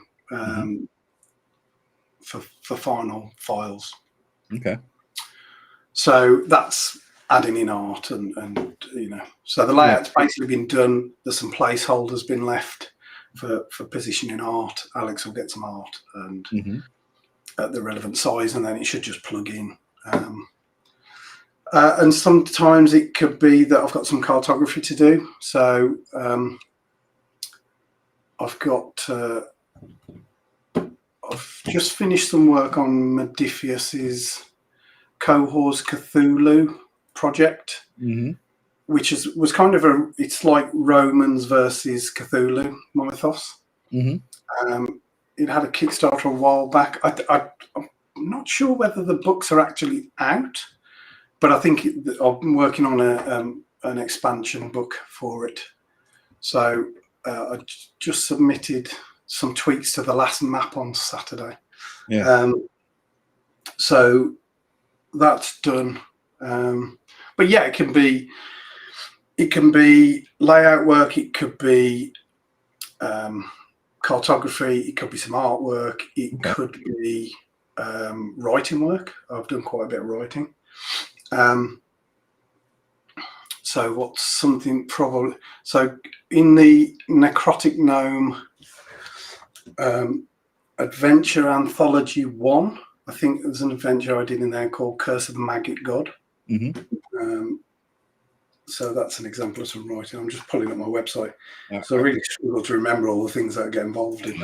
Are you an early morning worker, or are you a late night guy? Like I'm a night owl. I like to have a bit of lying, but I'm normally working by 10 a.m. Okay. So yeah, I'm a bit lazy. What do you think? But I'll put the hours in, just not first. Yeah. Doesn't matter where. You do 8 hours a day, or you just work until you pass out? What's your? So some evenings I go in and I have an evening with Kate. But when I don't do that, I usually work till about 11. But you know, once 6 o'clock's landed and I've had my tea and I come back in, there might be some work and then some, do my own things. So yeah, it just depends. Writing work. So I wrote some stuff for Against the Dark Master. Their Secrets of the Golden Throne book that came out. I wrote some stuff for Rob at Paul Pummett Press for his Gods of the Forbidden North Volume 2. I think there's some stuff in Volume 2. Okay. Yeah, and I've wrote some. I had a couple of articles in Knock issue 4. Oh, nice! I have that right over there on the shelf. I love those. Yeah. They're fantastic. They're like a Reader's Digest format. Just random shit. Anybody our age knows what a Reader's Digest is, right? Yeah. That old book that we would just. I call it shitterial. Reading material when you're taking a shit, and that's exactly what the Knock magazines are. I mean, they're just, you open any random page and you got just good old school goodness sitting there. Yeah. I mean, you can always find something in there that's it. Yeah. Will get your brain thinking. And that's the stuff that I love. I think in the first Midderlands book, I call it game juice, which is when you read something and it sparks, say, 3 or 4 different ideas. Yeah. That to me is that's gold. That absolutely. Yeah. You have a couple questions in the chat there, Glenn. First one was oh wait, we have a wrong one. Question for Glenn. There it is. I have a Midderlands Witch Pig deck. I love the aesthetic. Are they still available somewhere? Drive Through RPG or Drive Through Cards. That's where the Witch Pig deck comes from. There's a link to that below as well, guys. Click on the link and you get right to his page for all this stuff. And then another question was, you have where can I find his rates? And that's on his page. I didn't know that either until he told me before the show. So if you go to MonkeyBlood Design, link below, you can find his rates right there. Yeah, if you go to the freelancing heading, the schedule rates are at the bottom. Shit. What happened? We lost him? Again? Damn. What happened? Well, I'm sure he'll be back. Wait a minute. There we are. He's back. There, we lost you again, man. I don't know what's going on. No, I didn't open up a new web page, so I don't know why it keeps kicking me off. But anyway, it's easy to rejoin it. Yeah. And the schedule rates is right here. I mean, it seems like if I'm reading this right, let's say for layout, you're doing is it letter size A4 US letter size, £7 per page. That comes out to about $10 a page. It looks like for layout, and that doesn't count like indexes and post edit kind of shit. So let's say if you're writing a 350 page book, $3,500. Which is fucking good. Normally there's a charge as well at the start for page design, so it's about £100.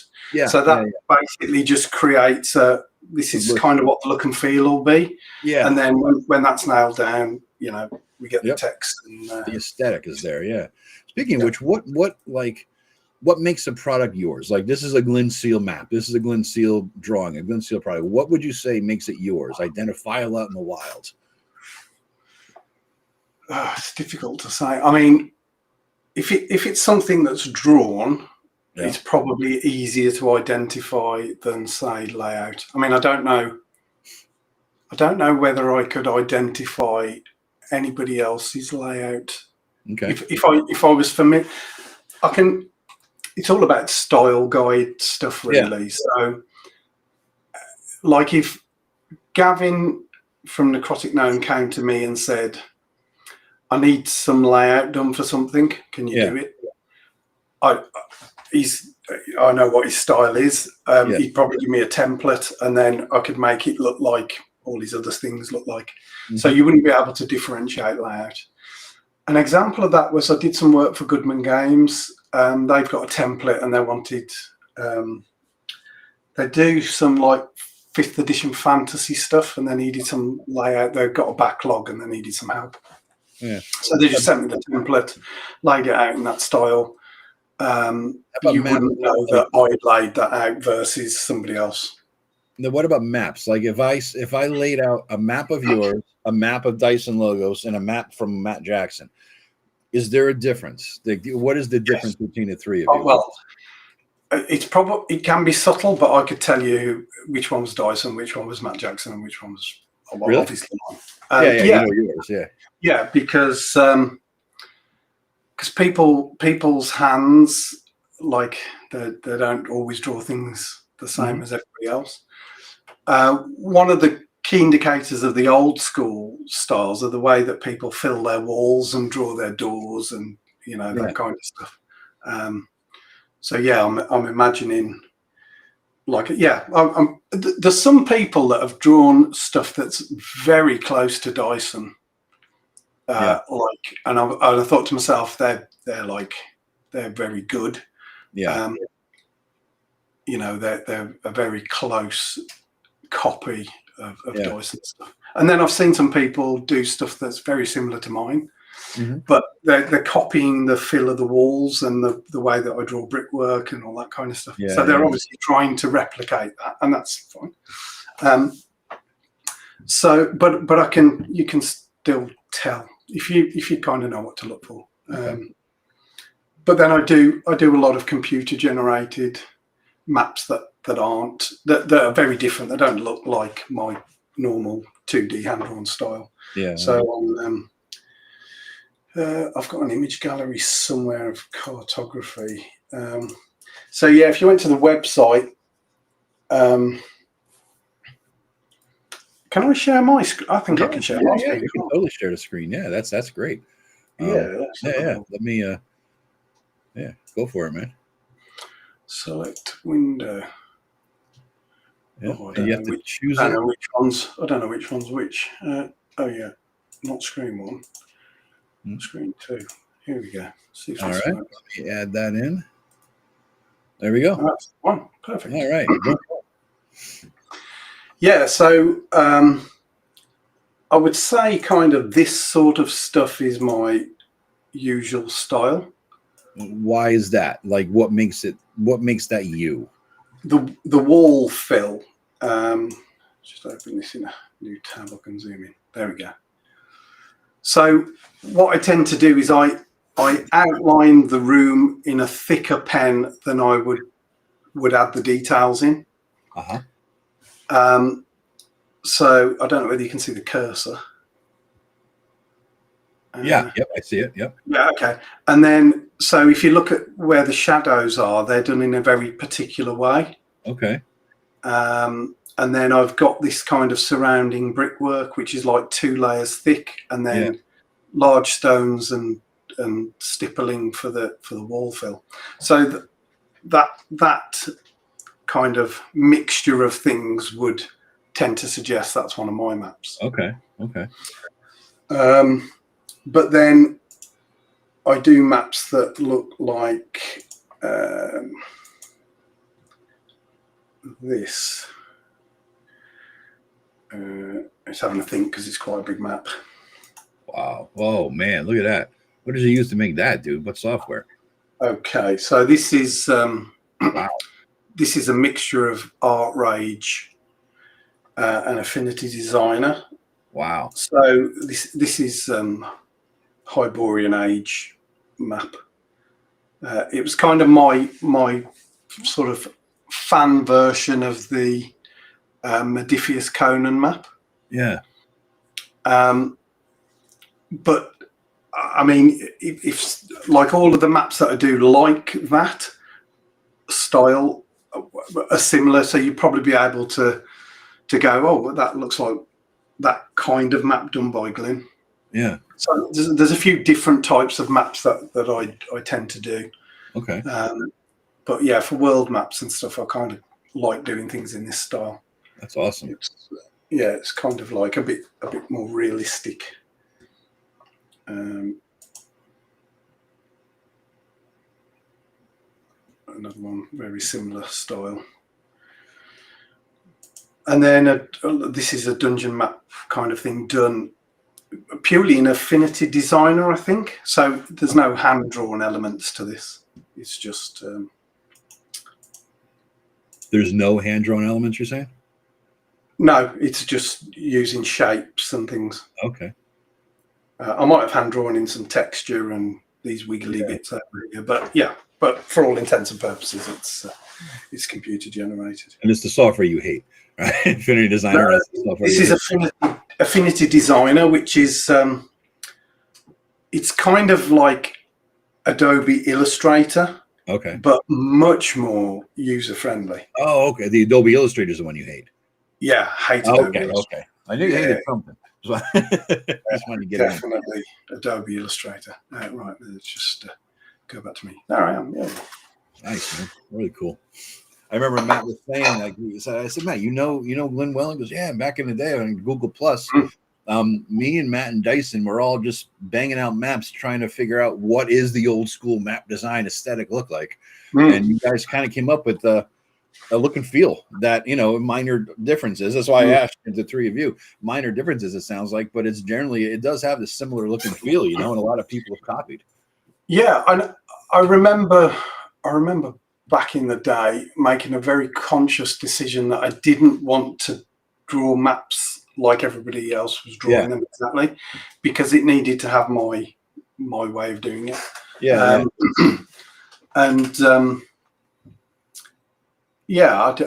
just kind of came up with the two layers of brickwork and the fill, and I thought, actually, this looks great for me. So I'm hoping it takes quite a bit of time to do, because you're drawing 2 layers of bricks. I think there's a YouTube video where I draw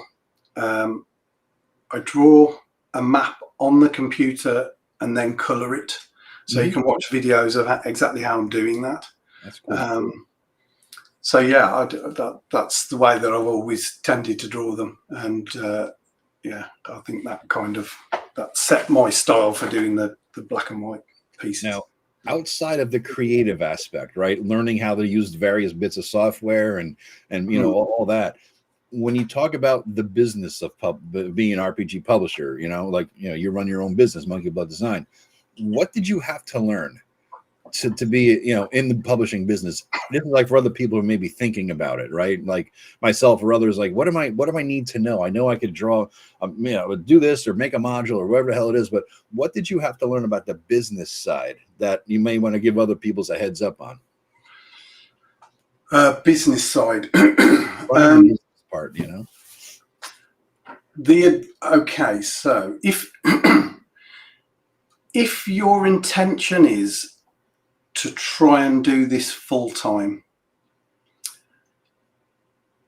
I would say that you need to set your hourly rate at a rate that is equivalent to the rate for whatever you get paid in your day job. Okay. I think there's a temptation when you start that you feel like it's a bit of imposter syndrome, but you feel like maybe you're not as good as anybody else. Yeah. Or you're only new to this, so I can't really charge, Yeah. And you devalue yourself.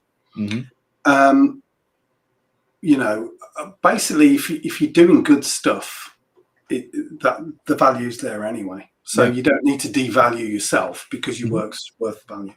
And I think I started off with very low rates, but I was working full time. It didn't really matter, and I didn't really have, at that time, I didn't think I'd end up doing this full time. So over time, my rates needed to kind of creep up. You need to be careful that you don't go from being £10 a map to £100 a map. Because people will go, what the? So I would say just value yourself. Everybody deserves an hourly rate, a living wage, and if your work's good enough and you're putting all the effort in that you can, you'll deserve every bit of that. So don't devalue yourself.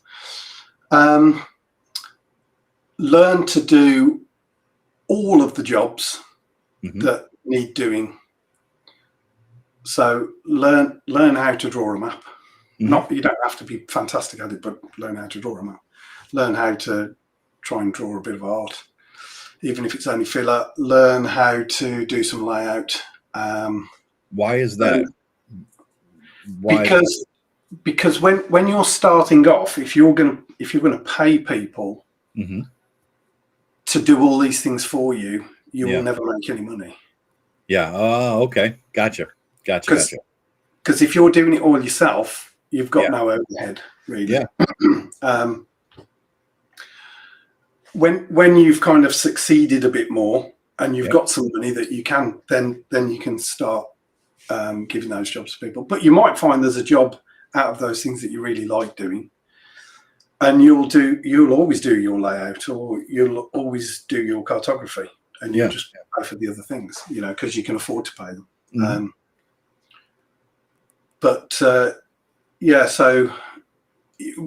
But also find some artists that you really like working with. If you don't, some artists can be a bit flaky, so you've got to always build in plenty of scope. Potentially, sometimes maybe even kind of not use an artist that you banked on using, just because they're not reliable, or can be. Yeah, I've heard all sorts of stories. I mean, my word is my bond, almost kind of thing. Yeah. If somebody comes to me and says I really need this by then, and I've said okay, then it'll happen. Yeah. Unless something catastrophic's going on that I can't deal with. But then I'm very open and try to be upfront. So integrity as well.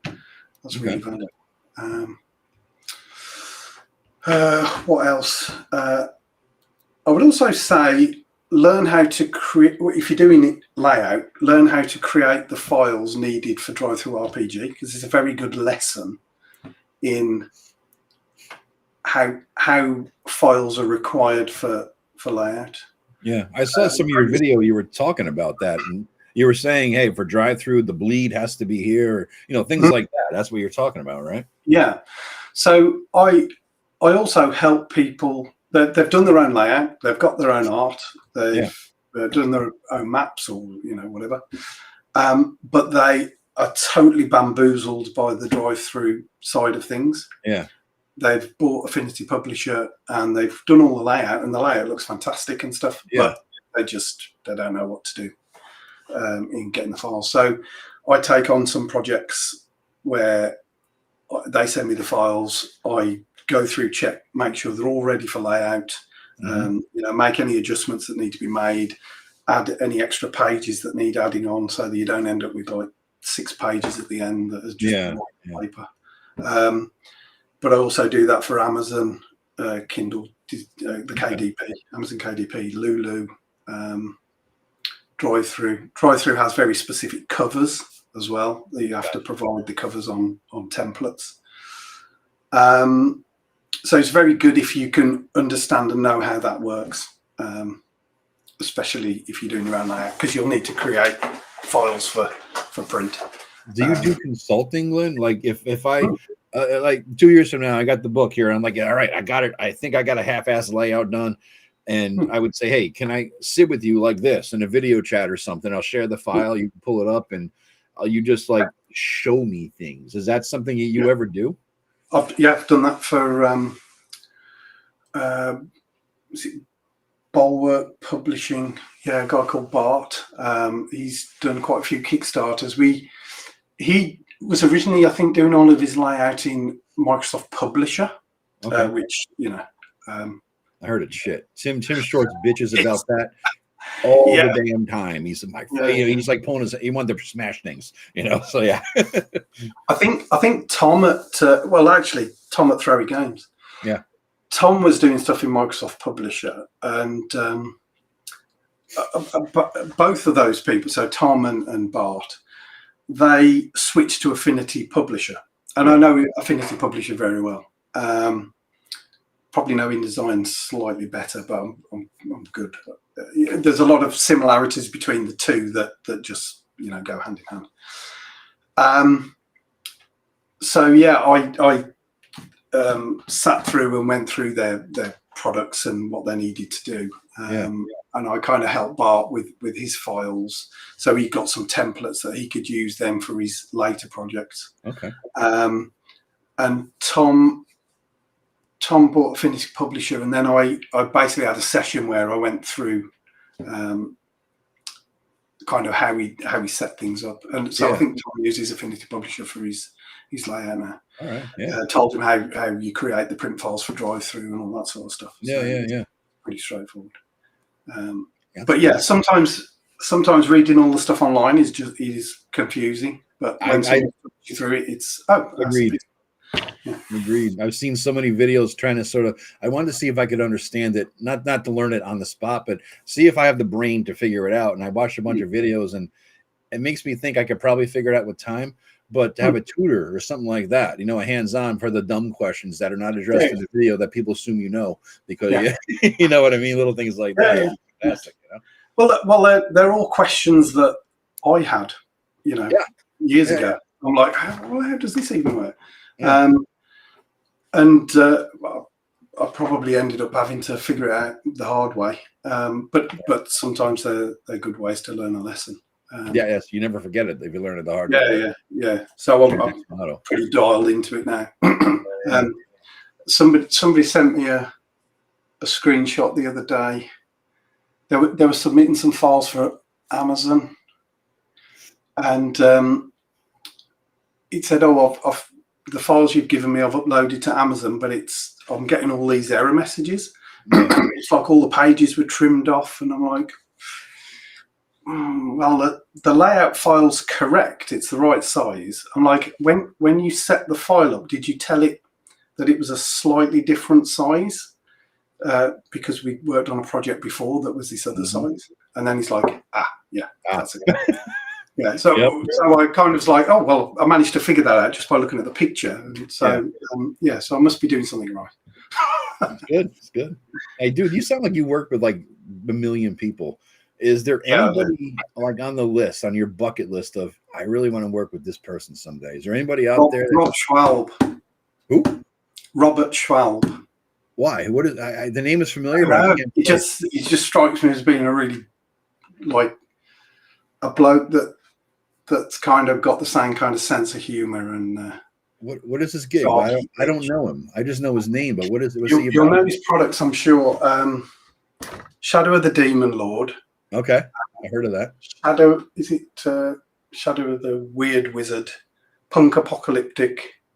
He used to write for Wizards of the Coast years ago. He did quite a lot of work for them. That's probably where I heard the name. Yeah. Schwalb Entertainment is his company. Okay. Yeah. You come up with that name real fast, man. That was impressive. You had that boom right there. You were Yeah. It's not like OSR kind of stuff, but I follow him, and I'm always amused by the way that he writes his posts and stuff. I've backed most of his Kickstarters, I think, as well, and it just strikes me that he's got the kind of the sense of humor. I think the kind of darker sense of humor that I've got. Okay, which fits the Midderlands completely. This weird, creepy green shit of tainting and mutating everything. Yeah. He's got layout people. He's got layout people and cartographers that he uses. So I think he's all right. He probably doesn't need my hand. But if he ever asked, I'll be like, yes, come on. All right, there you go. What would you think is your biggest success ever? Publishing wise, not wife, kids, all that stuff. I mean, biggest professional success, would you say? Well, probably the first ENnie award. Yeah, that's good. Yeah. So the thing with the ENnie awards is, I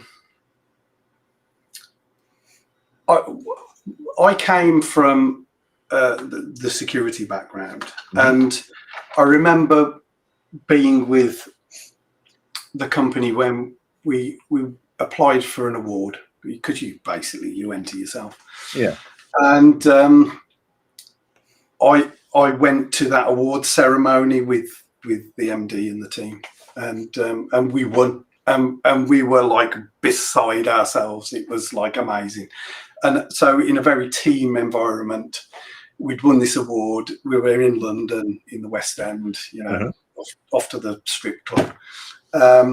And it was fantastic, So there was a massive buzz from that. So when I kind of heard about the ENnie Awards, and I'm like, oh, I've just released the Midlands. It's not going. I've just got to send 6 copies to the States, and let's just see. And then it got nominated. So the nominations thing is the judges. Yeah. So that to me is getting a nomination is actually quite a big deal, because they're people that don't know you particularly. They don't know your products, but there's something they've seen that they really liked. So that was a huge confidence boost. But then I remember the awards ceremony, because obviously it was 2 o'clock in the morning here when that was going on, and Jason Hobbs, Hobbs and Friends. So he said, if you win the award, do you want me to go up and do your speech? I was like, well, you can if you want, right? But I can't see myself winning, but I'll write one for you. So I wrote a speech, and Jason said he'd go and do it because he was there at the award. And I remember I was lying in bed, and I was watching, and then it got to the nominations, and it was Paizo, I think, had got a product in there, like the big guys. Yeah, I think Green Ronin had got a product in there. Okay, all right. Yeah. So I'm just like, well, that's the gold and the silver then. So yeah. And I think Paizo got the silver, and I was like, oh, Green Ronin then presumably. And then when they said Glynn Seal, I was like, are you fucking kidding me? And you're laying in bed watching this shit? I was absolutely blown away. And then Jason got up and did the speech as well. I wasn't living with Kate then. And I texted her and said, I fucking won. Like, she was like, oh my God. That's awesome. But yeah, so but I think as well, some planets aligned a little bit with that, as it always happens with these things. Yeah. There was a big push. This was 2018, I think it was. 2018. Did you get you're looking for your plaque? You got a plaque? I gotta see this. I didn't know you got a plaque. Let's see this shit, man. So the first one. Yeah. I didn't know they came with a plaque. Oh, look at this. Oh, nice, dude. Gold ENnies Midderlands. Sweet. You got medals and everything. Yeah, so that was the first one that I won, and then this one was for Hall of the Blood Kings Cartography. I didn't get a plaque for that because it was Exalted Funeral with a publisher, so I presume they got the certificate, but I got the very cool, man. Very cool. Yeah, that's awesome. Yeah. So what happened in 2018 is there was like a bit of a push by all of the OSR guys. Yeah. To kind of encourage people in the OSR to vote for the OSR products. And I was the only OSR product in the cartography category. Oh, nice. So what I think happened there is, like, it wasn't just fans of stuff that I'd written. It was just fans of the OSR voting. So I got a lot of votes from people that were voting because they were OSR fans, not because they were MonkeyBlood Design fans. But take it and run, man. A vote's a vote. Exactly. But so that's really an example of how that I think that I got the award through that kind of. That's fantastic, dude. That thing, but yeah, I mean, it was mental. That's awesome, man. That's awesome. Flipping it on its head, though, what would you consider to be your biggest failure, publishing wise, if you have any? I don't know. And what'd you learn from it? Really, that's really the key. What'd you learn from it, if you had one? I mean, I wouldn't say there's a particular failure. What I find, like when you've spent ages doing some layout or some cartography or something like that, and then you've got the files, you send them to the client, and the client's looked and they've checked and they're happy and it's gone. Yeah. And then it gets to print, and then you get the book and you open it up, and the first page you open, it's like, fuck, I fucking bollocks that up. Like whatever it is, it's like, yeah. I don't know. Like I forgot to put a page number on that page, or some problem with the template, and that sort of stuff tends to happen when you're automating things. Automation it's the bane of existence for me, because as soon as, if I'm not doing things manually, you know, and you automate something, like an example in layout is a client comes back and says, oh, could you change all instances of the word the Mr. Delanian. Yeah, what's up, man? Can you change all instances of the word the with then? Well, like that's a bad example, but yeah. You then go and do a find and change, and you select the and then change the then, and you go through. There's always something in the layout where the is legitimate and should not have been changed to then. Gotcha. And that happens so often. So I don't even do, I really don't like doing that now. So what I do is if something needs changing, I'll find each instance individually and read the context to make sure it definitely needs changing. But it's things like that, you know, some stuff creeps through. I've read books from a lot of Wizards or, you know, Paizo, and I find errors in them. You know, these are huge endeavors. Yeah. And it doesn't matter how many people look at things, there's going to be, you know, countless errors throughout it if you go hunting for them. What I learned is don't lose too much sleep over it, because, you know, it's everywhere. You know. Yeah. I was talking to Joe Block about that too. For I saw you have his books up there, Adventure Dark and Deep, Ragnard, and he was saying the same thing. It's like whenever he's done, he's like, he finishes and he thinks it's perfect. Like the very first page he'll read or something and see the error. Like, God, you know, it's that kind of thing, you know. I feel your pain. Jeff says, I feel your pain. Global replacement could be an absolute nightmare. Yeah. Yeah. We were talking about a lot of this stuff at ShireCon, and Jeff agreed to be a guest at some point on the show, to suffer through one of these sessions with me. So I highly recommend it, Jeff.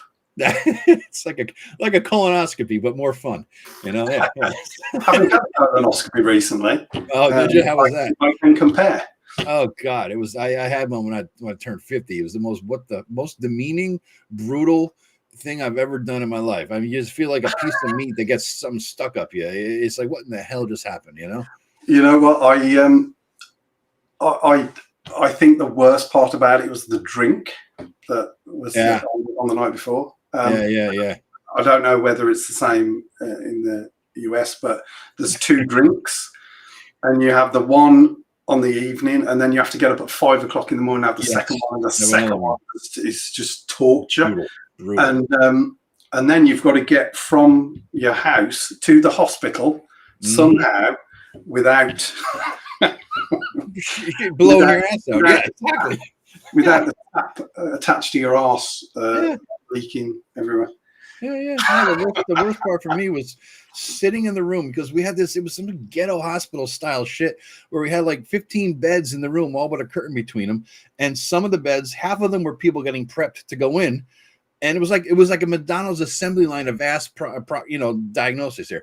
And so you're sitting in a room, and so 7 or 8 people have come out, and they're in some stage of recovery, and 7 or 8 are sitting there getting ready to go in. And all that you hear from the 7 or 8 that just came out, they're half conscious, and all the air is blowing up your ass. and you see like 7 or 8 people just ripping farts, just like, and they're like groaning in pain because of the gas, ripping farts. It's like a fart factory on one side of the room, and the other side of the room is like 6, 7 of us, like, Jesus Christ, what am I in for? You know? And then you come in and you go out and you're blowing them out too, and it's like, what the hell kind of shit is this? This is terrible. And it's so demeaning. I had mine without sedative. And no sedative. I was knocked the fuck out. No, I didn't mind. No, I thought I need to know what all the fuss is about. So yeah, and I as soon as it wasn't long after the camera went in that I became very, very vocal. But the guy doing it said, that's the sound of success. Yeah. Oh, man. You can tell we're old here. This is like a good dungeon encounter, says Jeff. Yeah, I agree. This is terrible. This is the worst. Yeah, walking in on that. Mind you, I've got the product for that. Oh, let's see this. The colonoscopy game. What the hell kind of game? Yeah. It's got to be a James Raggi game. I mean, no colon. You know, it's Fecal Lands. I told you, James Raggi. There it is. Yep. Of course it is. Who else? I wrote that. You what? I wrote it. Did you write it? You wrote a book for Raggi about shit. Nice. Yeah. And he wanted me to put a picture on the back. That's great, man. But don't worry. It was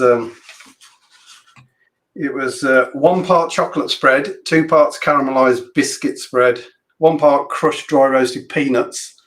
Add corn flour and water for consistency. Mix well. Spoon into a plastic food bag. Cut off a corner and pipe out as necessary. Jesus Christ, dude! That's truly that's a suffering artist. You put in the time for your art, man. Yeah. You know, you put some fake shit on yourself. And now I get royalties from that. Well, hey, you know, if the shit works, got to get them somehow. Got to pay the bills. Oh God. So all right. So as long as we're in the negative area of shit and stuff, what do you think is the most overrated RPG product ever? Oh, blimey. Overrated. Anything pop into your head? Anything, D&D, any RPG related?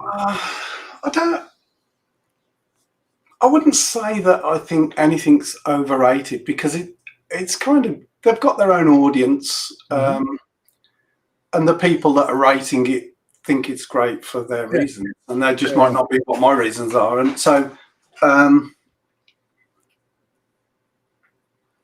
don't, like, I was thinking, like, is Mort Borg overrated? But it probably isn't. I think it's great for what it is for its market. Okay. I've got it. I've read through it. I really like some bits of it. I kind of like the aesthetic. Yeah. It's not necessarily technical manual easy to read. It's kind of that punk aesthetic. But yeah, I definitely wouldn't say it was overrated. But it's funny that it's the first thing that came to my mind when you said that. Yeah. But I don't think it is. I think it's okay. How about the most underrated? Anything out there? He's like, my God, how come this isn't the greatest thing ever on everybody's shelf? Yeah, well, I mean, there's probably a number of contenders for that. But the Gaia Complex that I don't know whether I showed that on stream earlier or whether that was when me and you were talking pre-stream. You have it there? Yeah. We were talking about that. Yeah.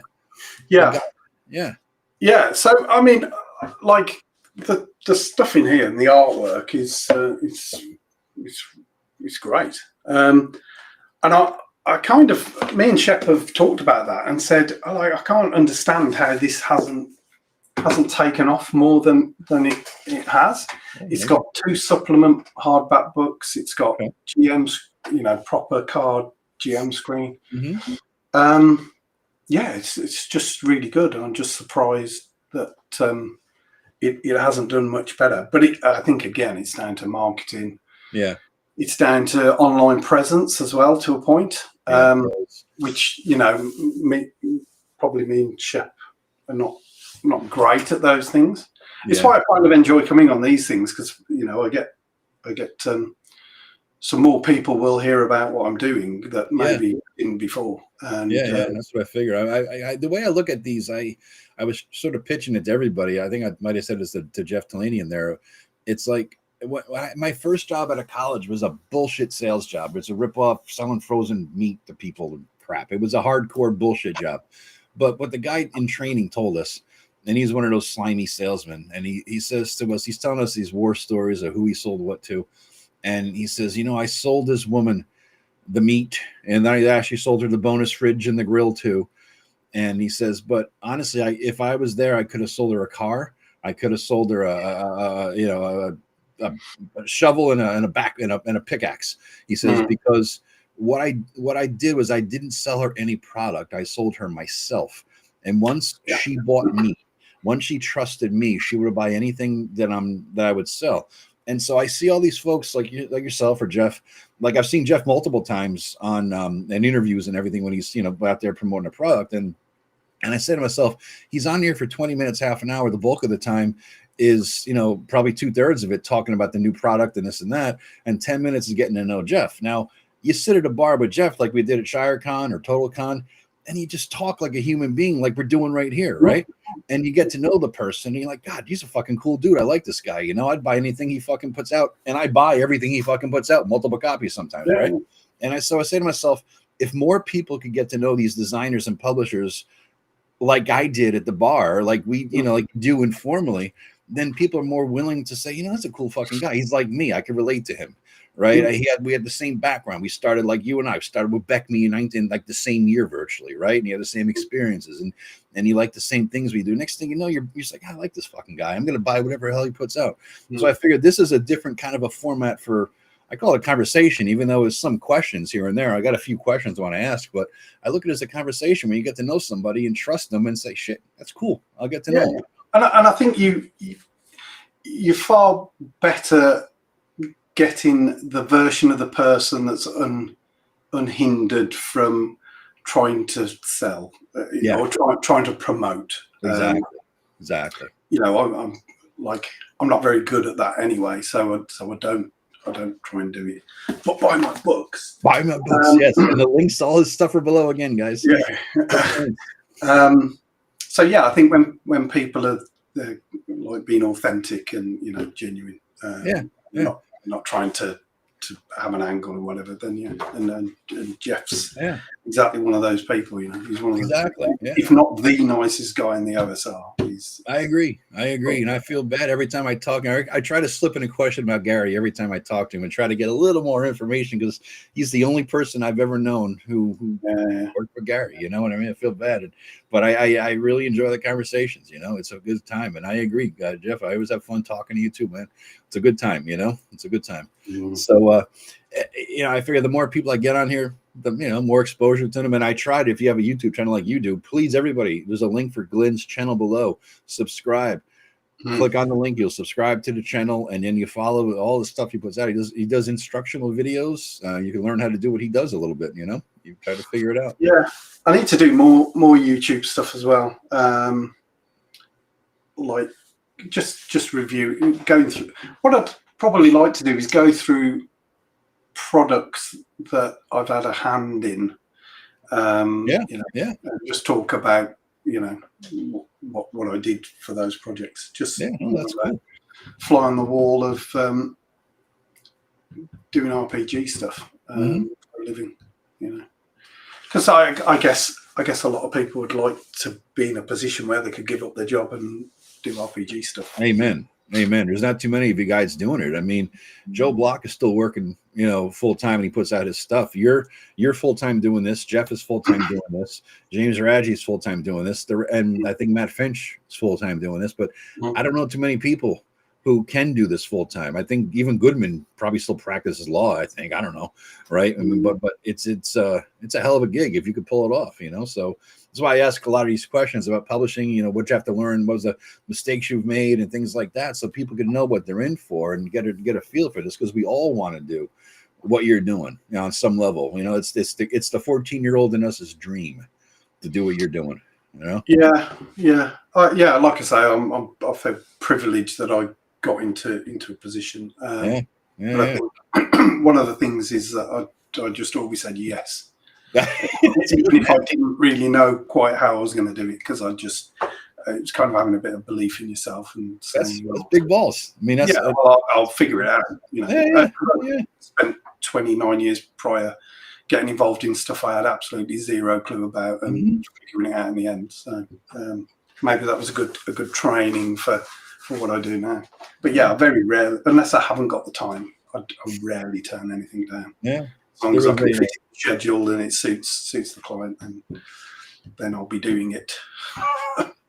You know, speaking of that shitty sales job I had for the frozen food company, there was an older guy in there in training with us, and I was like, most of us are out of college. This guy's in, I guess, 50s or 60s. Like, I say older, now I'm that age, right? And so yeah, this old guy was there with us, and he's telling us a story about success, and he's talking about his nephew, and I said, well, why did your nephew make so much money?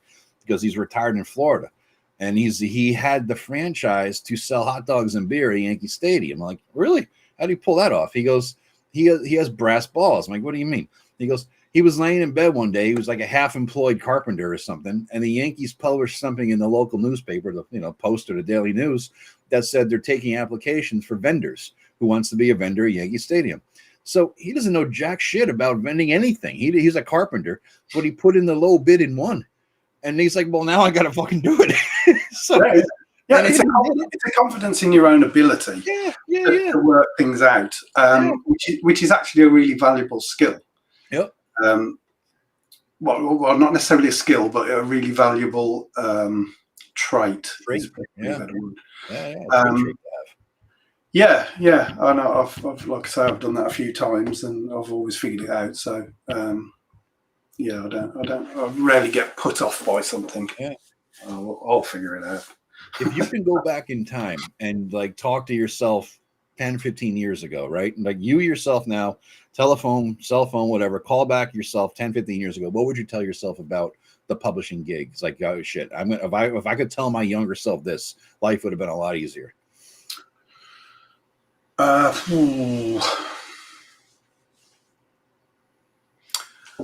mean, if I could have started this over again, I wouldn't have had the time, but like get more involved in marketing, in understanding marketing.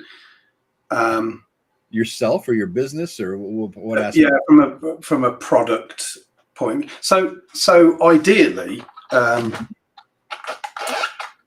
the best model for me would be all the bills are getting paid while I'm asleep. In other words, digital sales, book sales. So all of the product sales are happening while I don't have to do anything other than send an email to say, please fulfill this to the fulfillment guys.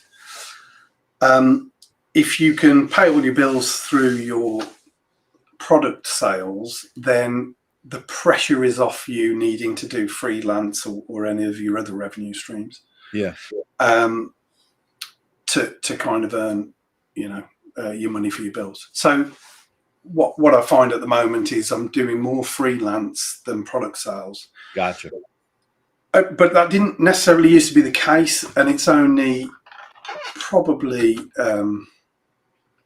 so 65% of product sales are to the US. Okay. From a UK-based creator, and what that means is that with the Trump tariffs that came in, the de minimis exemption, that really had a big effect. So what's happened is product sales have just okay, just kind of. I didn't even think about that, man, because you do that. Yeah, I know. Yeah. So you don't do what about drive-through? Because drive-through doesn't have to end that problem, right? And you're talking about the stuff off the store website. Yeah. So what I did. So the Midderlands and the Midderlands expanded. Yeah. They were never offered as print on demand. They were always buy from the web store. Yeah. So you can buy the digital version, but not print on demand. Yeah. And that was because I wanted to focus people to buy the book product because it's stock, it's sitting there, it's taking up room. Is it do you do your own shipping? Is like sitting like I know Jeff has a storage and he has this shipping. He does his own shipping. Do you do that too, or do you have a? I used to. Yeah, I used to ship everything from here. But again, what you find is that that's taking up every time an order comes in. You've then got to get out your desk and go and then you've got to go and take it to the post or get it back to it.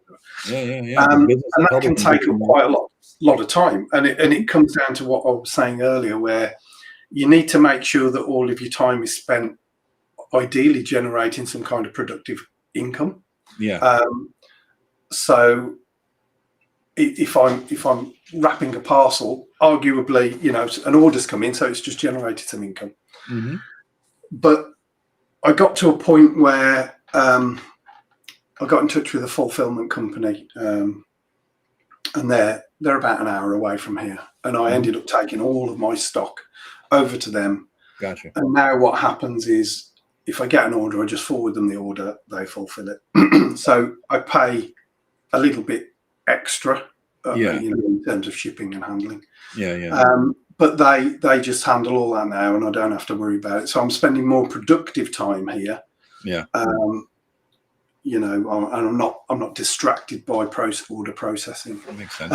But also because the sales to the US have kind of gone down a little bit, because we had to up the shipping rates to the US to accommodate FedEx rates. So it's just a bit complicated, but shipping to the US now, if you use FedEx have their own customs clearing. So that means... Oh, shit. We lost him again, guys, but he'll be back. I know. He's happened a few times already. There he is already. Okay. There we go. We're back. FedEx thought you were going to talk shit about them, so they canceled you here. So the hackers. No. So FedEx have their own customs clearing when it gets to the US. So you send stuff via FedEx, it gets to the States. They handle the customs clearing and then ship it to the end user. If you use Royal Mail, what was kind of happening was that would just go to the USPS customs, the normal US customs clearing. They haven't really got the infrastructure to handle what to do with all these packages, so they were just charging like $80 or up to $200, and that's just not viable, because the last thing you want to do when you get a book from the UK is be stumped with like some massive customs fee. So we decided we'd ship via FedEx, but unfortunately the minimum FedEx rate was like 2.5 kilos. So we've got to charge for 2.5 kilos. So my advice would be, if you're going to the web store and you want to buy some stuff, make the most of the shipping, because, you know, don't buy one book, buy a bundle, or, you know, a couple of books. Remember Raji was saying that a while back too for his store. He says, because it's something related to rates, buy big so that it's cheaper, because you're going to end up paying the same damn shipping charge anyway. So buy a lot. Yeah, absolutely. Yeah, and I think that's probably a FedExy thing. So same applies. But what I kind of thought was, I think it's time to get the Midderlands expanded and some of the other books in print on demand. So at least if the US guys want to buy, they're not forced to have to pay the shipping, because they can get a print on demand. Makes sense. And it's domestically, you know, shipped, and you don't have to pay the tariff. So I've recently, so the Midderlands and the Midderlands expanded now have 6x9 print on demand versions in hardcover. I got to say, I was looking at your website and I was a bit confused, because here I'll actually show it up here, because I figure if I'm confused, other people might be confused as well. Because I look at the Midderlands and I'm like, all right, and then I see the Midderlands expanded, which has more stuff in it, but it seems like it also has. Does it have what was in the Midderlands, or doesn't it? I don't know. No. Because here we have your website, and I'm looking at the Middergloom bundle, which is 135 pounds, and that's about. I looked it up on Google, and that's about a little shy of 200, maybe $180. All right, Yeah. so that's not bad. So you're getting the whole shebang. And I'm looking at the Midderlands, Midderlands expanded, City of London and London. Sorry, the three zines, the Gloom Master, Game Master screen. The might be good. The Gloom Master screen. That might be cool. And the Helium randomizer card and the Iron-On patch. And this would be the numbers in stock at the business, right? So you have 49 total of everything in stock. So what is the difference between these two? What if I look at them? So the Midderlands, it's probably best if I show you maps. All right, let me. I'll stop sharing here. I just want to get that out there. All right, yeah. So let's see if we could. And by the way, thank you, Ian, for becoming a member. As you guys know, as you heard at the beginning, at 5 o'clock, Glynn has graciously agreed to do a members-only half an hour with us. So we're going to jump into a different stream, do a half an hour with Glynn, and I'm going to put a link in there so you can join via video. You need a Restream account, which will take you about 10 seconds to create, and you could join in via video and talk to us here. So, yeah, so what do you got, man? What is this about? Okay, so that is the Midderlands. So that's the area of the first book. Okay. And there's like a parchment version of the same map on the back. Okay. So the first book details all of that area. And then what I decided to do for the second book was expand that out from the Midderlands to the whole of the so it's not an expanded book, it's an expansion on the setting. Yes, it's more. Okay. Gotcha. So basically, the Midlands is probably about that much area in the middle. Hence the middle. Okay, that makes sense. Now there's lots of towns and counties and stuff all detailed in the Midlands expanded. Okay. So one is a smaller region, the other is the whole country or whatever. Yeah. All right. And then the final kind of book. Whether it will be the final book, I don't know, but the next book in the current trilogy. Because there's got to be a trilogy for D&D people.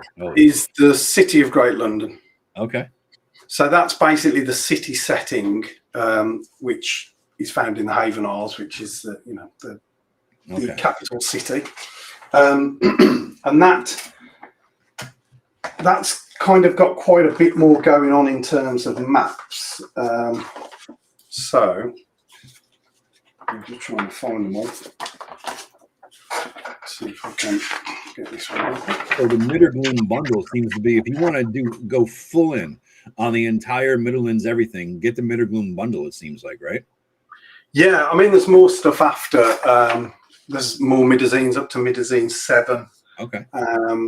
There's Folk Magic of the Haven Isles, Fighting Folk of the Haven Isles. There's some adventures, Tour of Fingers, Bats and Taverns. So there's quite a bit of content been created for it. You ever think of doing a massive mega bundle, $400 or whatever, and just get everything in one for the guy who wants to dive in full speed? It's certainly worth considering. It'll make the most of the shipping. Yeah, that's what I mean. In terms of, if you're dealing with the bullshit shipping that we got going on now, if you want to buy it all at once, put it into a bundle, give a little discount, and people might dive in. You never know. Yeah. So that's basically the City of Great London. Okay. And then if you imagine that split into 4 quadrants, this is one of the quadrants. So you've got a slightly blown up version. Gotcha. Okay. Then, so there's 4 of the maps, and each one's got a quadrant on the back. Okay. So this is the map of what's basically like the inner city. Yeah. And then that's another quadrant on the back. So basically, if you stick all 4 quadrants together, you end up with a huge map. Okay. And do you have, if you bought this Midderlands bundle, are you getting the PDF as well? So the PDF's not included, but what I say is, if you want the PDFs, just email me. Give me your drive-through address. I'll send you. Okay. Cool. That's very cool. Not many people would do that, man. That's awesome. And then that's the sewer map for the inner city. Yeah. Oh, okay. So heavily inspired by the Lankmar setting. Oh, dude, I'm starting my new campaign the day after Halloween with my brother, my friend Pete, using these rules that I've sort of created. I'm kicking the tires with them. And I said, you know what? I want a Lankhmar city. It's a city that's fallen into ruin and crumbles. It's 1,000 years after the bad shit happened, and I know that the city has declined and everything. And I'm like, Lankhmar would be perfect. But at some point, I maybe want to publish the goddamn thing, so I can't just steal Lankhmar. I've actually considered using your City of London because it looks great. That's perfect, the vibe. You know? Yes. Oh yes, man. And then so what I did, I created a blow up of the inner city. Nice. And then created a load of rooftops so you can do rooftop chases. Oh, dude, yes. Dude, that's perfect, man. Yeah, and then the last quarters on the back.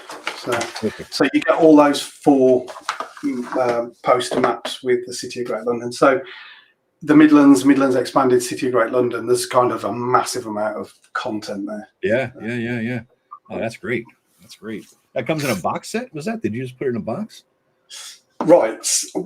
Well, it doesn't come in a box set, but I've still got lots of extra content, like bookmarks. Oh, nice. Character sheet pads. Okay.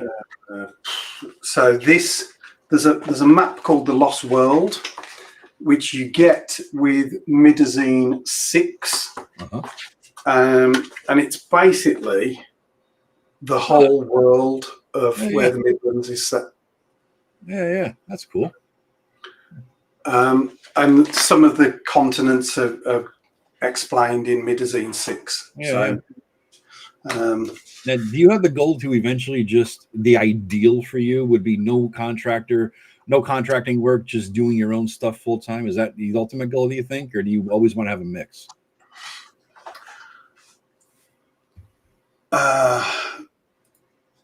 I like to have a bit of a mix. Mm-hmm. The issue is obviously if you're freelancing, you're not working on your own stuff, and there's only so many hours in the day. So it's trying to find a balance with that. So I think Midderlands 7 came out years ago, and I keep trying to get back to do Midderlands 8. It just sort of hardly ever happens. But yeah, so I'd like more time on my own projects, because it's really every time you create a project, not only do you sell that project, but you sell residual sales of your older projects because people are discovering you. So it's always good to have an expanding catalogue, because then you're continually driving sales and sales of previous product. So yeah, I think if I could get a balance, I think. But at the moment, it's pretty much all freelance, which I'm certainly not complaining about, because I'm getting work on very good opportunities. Big projects. Your name is everywhere, dude. Your name is everywhere. It really is. Yeah, it surprises me sometimes. I'm like, I did some work on that. No, I did some work on that. Does it feel weird? Does it feel weird to be like that well known? Like if you showed up at a convention and people asked you for your autograph, would you be like, "What the fuck, me, huh?" I have been asked for my autograph a couple times, which is bonkers. But is it weird? I think I'm still of the belief that not many people know who I am. Well, like in the scene. I mean, that's what I honestly probably think. There's a lot of your name. They know your name. They may not know your face, because when I was looking for an image of you, I realized I don't know what the hell this guy looks like, and I'm looking on Google for an image of you to use in the thumbnail, and I'm like, is this him? I had to triple check to make sure I didn't put some rando. Who the fuck? And you said me, who the fuck is this guy? And that's not me. You know what I mean? I didn't want to. I could have sent you the one from the back of Fecal Lands covered in. That would have been good. Yeah, a little shitty advertisement there on the thumbnail. So do you have what? So let's say there's some dude out there like me or some other guy in the chat listening to this a year from now, and they're saying, "Shit, I want to get into publishing like Glynn's doing." What's your best piece of advice to them? Multiple revenue streams. So, assuming if you want to get into publishing, you're doing it because you want to that's what you want to do. Make money, yeah. Your job and spend your time doing that. Create ways of earning revenue that aren't all exactly the same thing, because if for some reason, like COVID stopped me selling books and going to the post office for a while in the UK. So all of that just totally disappeared, like in the blink of an eye. But I was still doing lots of freelance stuff. So the revenue kept getting paid. So you're trying to protect your income sources from like a big shock. It's like having all your eggs in one basket, you know. Don't do that. So I can sell digital books through drive-through. I can sell physical books. I can do freelance cartography. I can do freelance artwork. So there's always something that I'm going to be able to do. Any free time I do get, I work on my own projects. And I might not be able to have enough time to work on a project to get it complete, but I know that at some point it will get complete, it will get published, and it will generate revenue for the time that I spent on it previously. So it's a longer term goal on those sorts of things, but having as many opportunities to generate revenue. I've got like a Redbubble site and an itch.io site. It hardly generates any money. Like I probably get a couple of dollars every couple of months. It's probably not worth the amount of time it takes to manage it by uploading new products. Sounds like a YouTube gig. You make $50 a month, but you spend $100 a month on the bullshit to make your $50 a month. So at the end of the day, what are you doing? You're just having fun with your friends. That's why I look at it. And there's a lot to be said for doing that as well. From a mental health point of view. I agree. Have a drink, roll some dice, even if it's online digital dice, and he has some laughs, have a good time. You know, that's good.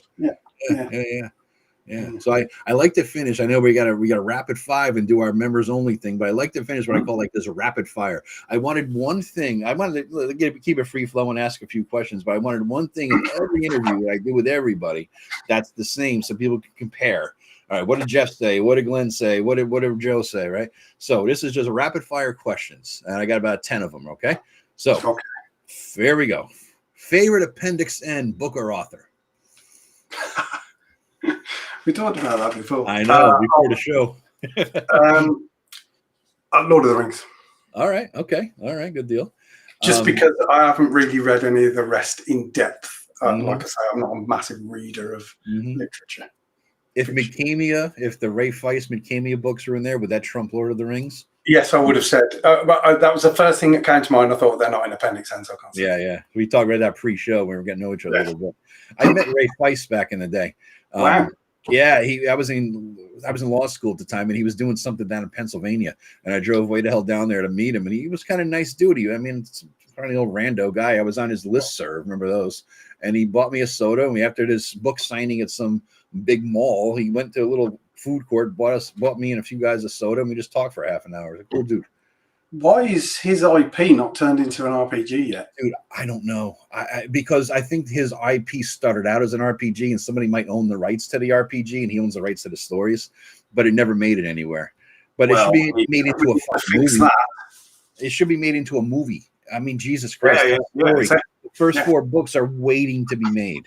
I can't understand why the fuck. Anyway, we blew the rapid fire. I blew it already. I'm sorry. All right. So next, speaking of movies, favorite D&D related movie or show? Conan the Barbarian. Done. I agree. I fucking agree. Favorite adventure module? What we got? What we got? Oh, nice, man. Very cool. Very cool. You painted all that? No, it's from Frazetta Girls. Nice. That's awesome looking, dude. Yeah. Sorry. That's awesome. No, that's fine, man. Yeah. All right. So favorite adventure module from back in the day. Favorite D&D adventure module. Or any other, but I'm going to say In Search of the Unknown, B1. Really? Okay. Yeah, I loved it. The pool room. Ooh. All right. Okay. All right. Cool. It's one of my first experiences of gaming, and that was what hooked me in. Yeah, I get that. The stuff that sticks with you, like we said earlier, the early stuff, it really does stick with you, man. Mm-hmm. Favorite RPG system? Ooh. I know this quickfire.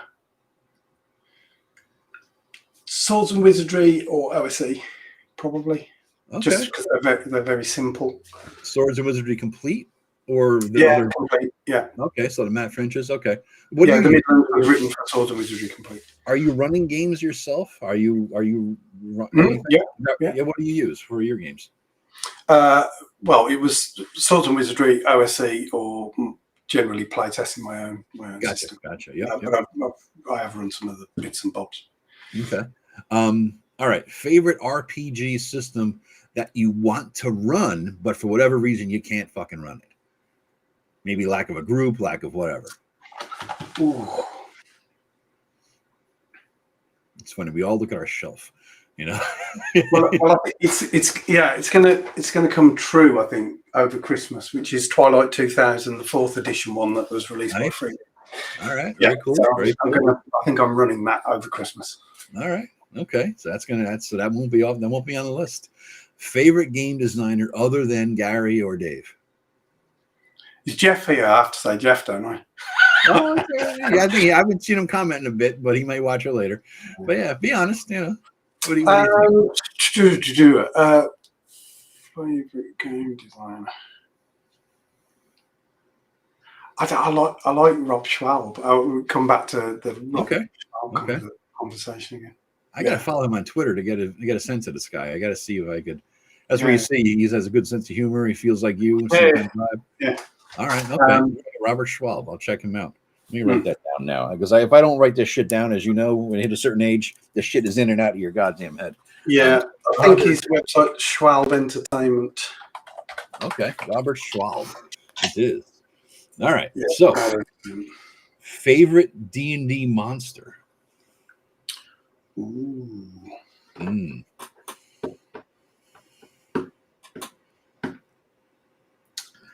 Oh. For whatever reason, you know. Yeah. I'm going to say Mephistopheles out of MM2. Really? Not a monster. He's a demon, devil lord. Yeah. Why is that? Because when I was playing as a kid, my GM, I had some high level characters because going against Mephistopheles back in the day, and kind of one of the things was that I was going to go and kill all the devils in the Nine Hells. And, of course, as one does. Yeah, and Mephistopheles totally handed me my ass. Really? Killed all my characters. Wiped them all out. Nice. Yeah, but the picture in the MM2, just like every time I look at that, I just see you bastard. Really? I know. I got it right here. Yeah. I haven't read it in a long time now. All right, so it was under, if I remember right, this was organized by devils. Yeah. There we go. All right, just turn right to the devil page. Look at that. You must have a. Oh, there he is. There he is. Mephistopheles. That's him. That's awesome. Yeah. Kicked your ass, huh? Yeah. There he is. Yeah, he did. In fact, one of the bad in the City of Great London book, the like main. So this guy on the cover. Let me get a bigger shadowy figure. Let me bignify you. Yeah, okay. The shadowy figure of like overlooking the city. I see the resemblance. That's Mephistophel, who is like this like demon devil lord, and he's like a big I do like the art. Antagonist. Yeah, so basically he's using the Witch Pig decks to kind of it's a bit of a summoning tool. It's all explained in there and under the Witch Pig deck, Mephistopheles. So that he's influenced by Mephistopheles. All right, that's very cool. All right, so now I know there's rapid fire, but take as long as you want on these next two. Yeah, I have just going on. Favorite memory as a player, playing D&D. You know, favorite memory as a player. As a player, the story you tell the most. Yeah, I'm thinking of one as a DM. Well, that's the next question. If you want to start with that, feel free. Favorite story of the DM's the next question. Okay, yeah, I'll start with that. So, I ran a session. I'm pretty sure it was using Dangerous Journeys. Okay, yeah, Gygax's old thing. Yep. Yeah, and it was an inn that had this kind of ghoul that had basically took over the inn and wiped out everyone. And the guy that was running the inn had sent a letter to his friend saying, "Can you send me this holy symbol?" And your introduction is that the father in the city has said, "Can you deliver this package to my friend who lives at the inn?" Yeah. And you don't know what it is, but it's a holy symbol if they open it, because he thinks that the inn's haunted, so he wants the holy symbol. But when they go there, it's nightfall and it's all quiet and nowhere's open. But I ran it for my friends, and this was going years ago. But it was night when I ran it, and I ran it in the bedroom, and I had a spotlight, and I shone the spotlight. It was right down on the floor, so it was really dark. Nice. And I was just kind of narrating the things that were happening, like you see a shadow just disappear, and like they went in this one room, and I said there's just blood on the floor dripping, and it's all dripping through the floorboards, like Amityville. Yeah. So it's kind of like horror. And my players were just absolutely freaked out by it, and it just all the atmosphere was exactly right. Yeah. And I was on form that day as well, and I just always remember that, thinking like, I think that might have been the best session I ever ran. That's cool. Anyway, that adventure made it into the Midderlands Expanded. So if you an adventure in the Midderlands Expanded, which is basically called, I think it's In at the Last Home. Oh no, I changed the name of it to the Rat Dog Inn. So it's basically that the Rat Dog Inn is the inn. So yeah, that's my favourite memory of running a game. Playing, it's difficult. Pick one. Not quite a lot. If you can't have one, if you don't have one that comes to mind, who was your best DM and why? If you maybe that's this alternate, you know what I mean? Who would you say? Yeah, well, probably the DM that I had growing up as a kid when I first got into it, because it was just so new to me. Yeah. I'm still friends with him. I haven't seen him for ages. I need to catch up with him and go out for a curry. But yeah, a lot of memories. That he was running the game where Mephistopheles killed all my characters. Oh, he was really like Neville then as well, and I had a sword +6 Hellblade.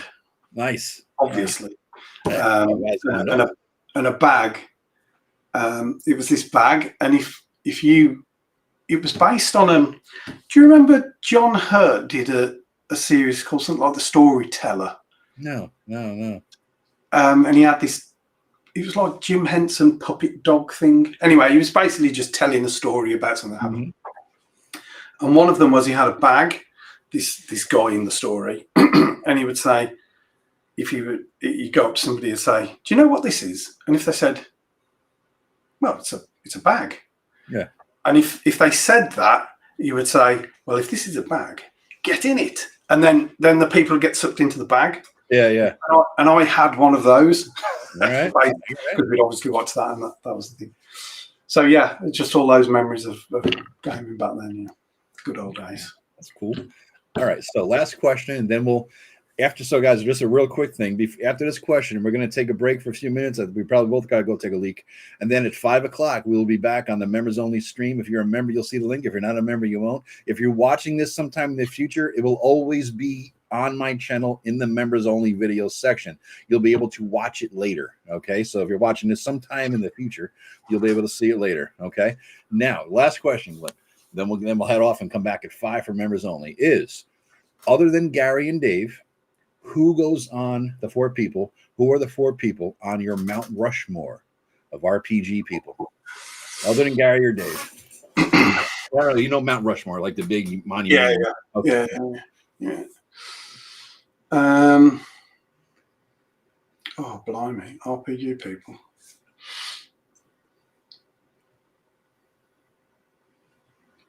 Oh.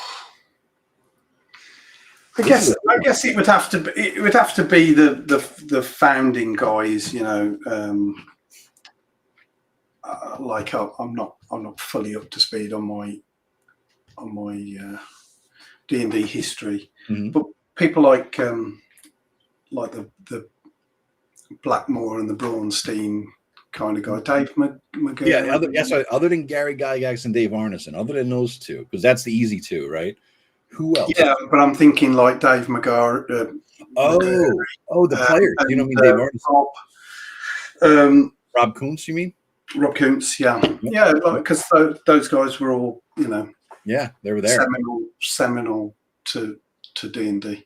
Yeah, they should all be up there. Okay, so the founder, the early employees of TSR, like the Tim Casks. Yeah. All right, cool, man. We can expand it past 4. Yeah, why not? You get the whole first 5 employees of TSR, you know. Yeah. All right, cool, man. And Greg, Jubby Funster, Greg Christopher just says, Glynn does amazing work. Great to see him live. Love the accent. Yes, it took me a sec. I wanted to watch a couple of your videos just to make sure I got the accent so I could just flow. You know what I mean? I never know how somebody's cadence, how fast they talk, because I'm a fast talker. I know I over talk sometimes, so I want to make sure I don't fuck this whole thing up. You know, so I'm going to get the accent down. Yeah, I'm probably 30 minutes north of Peaky Blinder land. So yeah, all right. How are you doing? You're all right. Oh, yeah, I'm all right. So my dad talks a bit more like that, but when I'm on a stream, I'm always trying to talk posh because my girlfriend grew up in Windsor, so she's always correcting me. So I would say a castle, but she will say castle. So I always get corrected. So I have to speak properly sometimes. That's the benefit of having a girlfriend, is always getting corrected, right? I mean, that's one of the parts. Oh, absolutely. You know, that's what we look for. On that happy note, dude, thank you so much for doing this. And again, guys, in about 5 minutes or so, 6 minutes, enough time. Again, dude, don't run to the bathroom, man. Take your time. Yeah, we're gonna take a bathroom break. We're gonna get back for the members only live stream. But thank you so much for taking all this time in your day, man. I so appreciate it, because it's 5 hours later for you, so it's nighttime out there.